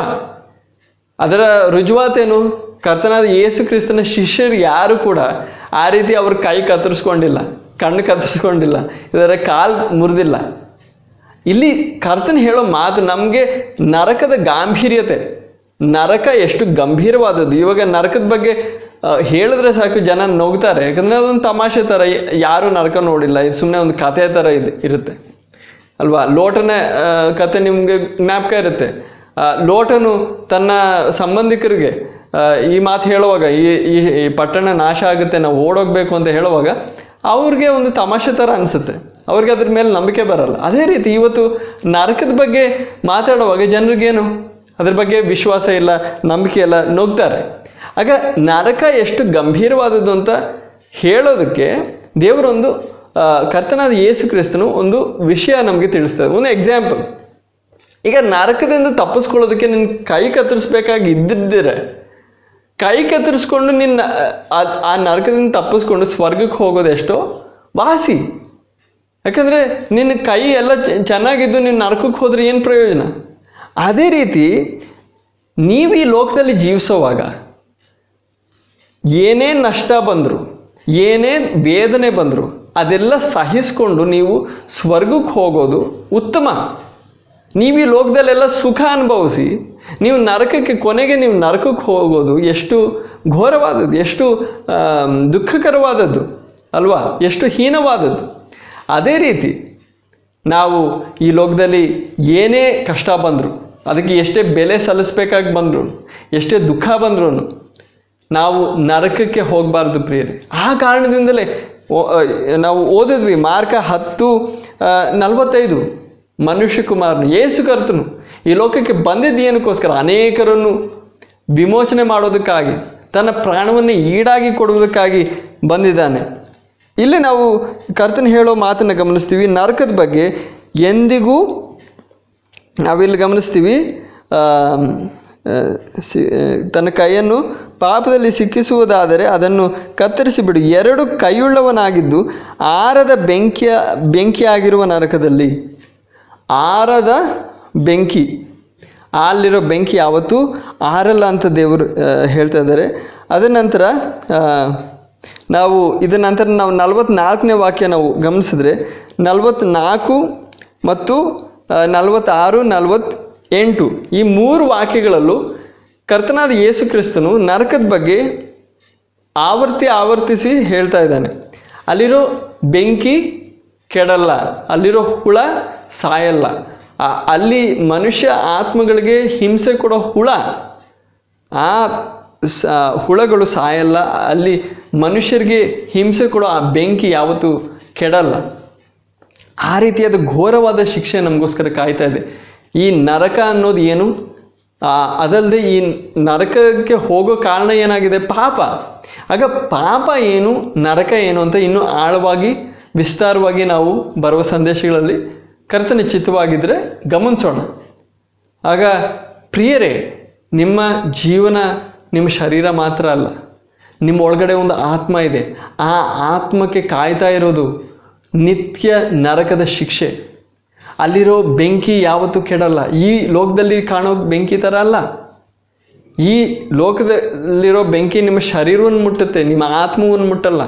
ಅಲ್ಲಿರೋ ಬೆಂಕಿ ನಿಮ್ಮ ಒಳಗಡೆ ಇರೋ ಆತ್ಮಕ್ಕೆ ಹಿಂಸೆ ಕೊಡೋ ಬೆಂಕಿ. ಆ ಬೆಂಕಿ ಕೆಡಲ್ಲ. ಆ ಬೆಂಕಿ ನೀವು ನೋಡಿಲ್ಲ, ನಾನು ನೋಡಿಲ್ಲ, ಯೇಸು ಕರ್ತನು ನೋಡಿದ್ದಾನೆ. ಅದ್ರ ಬಗ್ಗೆ ಗೊತ್ತಿದೆ. ಅದಕ್ಕೋಸ್ಕರವೇ ನಿಮ್ಮನ್ನು ಆ ಬೆಂಕಿಯಿಂದ ಕಾಪಾಡೋದಕ್ಕಾಗಿ ಈ ಲೋಕಕ್ಕೆ ಆತನು ಬಂದು ತನ್ನ ಪ್ರಾಣವನ್ನು ಈಡಾಗಿ ಕೊಟ್ಟು ಒಂದು ಬಲಿಯಾಗಿ ಸಮರ್ಪಣೆ ಮಾಡ್ತಾನೆ ಶಿಲುಬೆ ಮೇಲೆ. ಆ ಕಾರಣದಿಂದ ಇವತ್ತೇ ನಿಮ್ಮ ಪಾಪಗಳ ಬಗ್ಗೆ ಪಶ್ಚಾತ್ತಾಪ ಪಡಿ. ನಿಮ್ಮ ಪಾಪಗಳ ಬಗ್ಗೆ ಪಶ್ಚಾತ್ತಾಪ ಪಡಿ. ರಕ್ಷಣೆಗಾಗಿ, ಪಾಪದಿಂದ ಬಿಡುಗಡೆಗಾಗಿ ನೀವು ಕರ್ತನಲ್ಲಿ ಮೊರೆ ಇಡಿ, ನಿಮಗೆ ರಕ್ಷಣೆ ಸಿಗುತ್ತೆ. ಆಗ ನಾವು ಒಂದು ಮಾತು ನಾವು ಪ್ರಾರ್ಥನೆ ಮಾಡಿ ನಾವು ಮುಕ್ತಾಯಗೊಳಿಸೋಣ. ಅಪ್ಪ, ನಮ್ಮ ಸ್ವರ್ಗೀಯ ತಂದೆಯೇ, ನಿನ್ನ ಪವಿತ್ರ ವಾಕ್ಯಕ್ಕಾಗಿ ಸ್ತೋತ್ರ. ನಿನ್ನ ವಾಕ್ಯದ ಮೂಲಕ ನಿನ್ನ ಜನರಾದ ನಾವು ತಂದೆಯೇ, ನಮ್ಮ ಶಾರೀರಿಕವಾದ ಜೀವನ ಎಷ್ಟು ಅಲ್ಪವಾದದ್ದು, ಕ್ಷಣಿಕವಾದದ್ದು ಎಂಬುದು ನಾವು ತಿಳಿದುಕೊಂಡೆವು. ಕರ್ತನೆ, ಈ ನಿನ್ನ ವಾಕ್ಯಕ್ಕಾಗಿ, ಸಂದೇಶಕ್ಕಾಗಿ ನಾವು ಸ್ತೋತ್ರ ಮಾಡುತ್ತೇವೆ. ನಮ್ಮ ಒಳಗಡೆ ಇರುವ ಆತ್ಮ, ನಮ್ಮ ಅಸಲ್ಲಾದ ವ್ಯಕ್ತಿತ್ವ ಎಷ್ಟು ಬೆಲೆಯುಳ್ಳದ್ದು. ನಾವು ಈ ಶರೀರಕ್ಕೋಸ್ಕರ ಮಾತ್ರ ಜೀವಿಸೋ ಈ ಒಂದು ಮೂಢತನ, ಈ ಒಂದು ಕರ್ತನೆ ಹೀನವಾದ ಒಂದು ಅವಸ್ಥೆಯಿಂದ ನಾವು ಆಚೆ ಬರುವುದಕ್ಕೆ, ಈ ಸಂದೇಶವನ್ನು ಕೇಳುತ್ತಿರುವ ನನ್ನ ಎಲ್ಲ ಸಹೋದರ ಸಹೋದರಿಯರು ಆಚೆ ಬರುವುದಕ್ಕೆ ಸಹಾಯ ಮಾಡು. ಯಾರೆಲ್ಲ ರಕ್ಷಣೆ ಹೊಂದದೇ ಇದ್ದಾರೋ ಅವರೆಲ್ಲ ರಕ್ಷಣೆ ಹೊಂದಲು ತಂದೆ ಅವರ ಜೀವನದಲ್ಲಿ ಕಾರ್ಯ ಮಾಡು.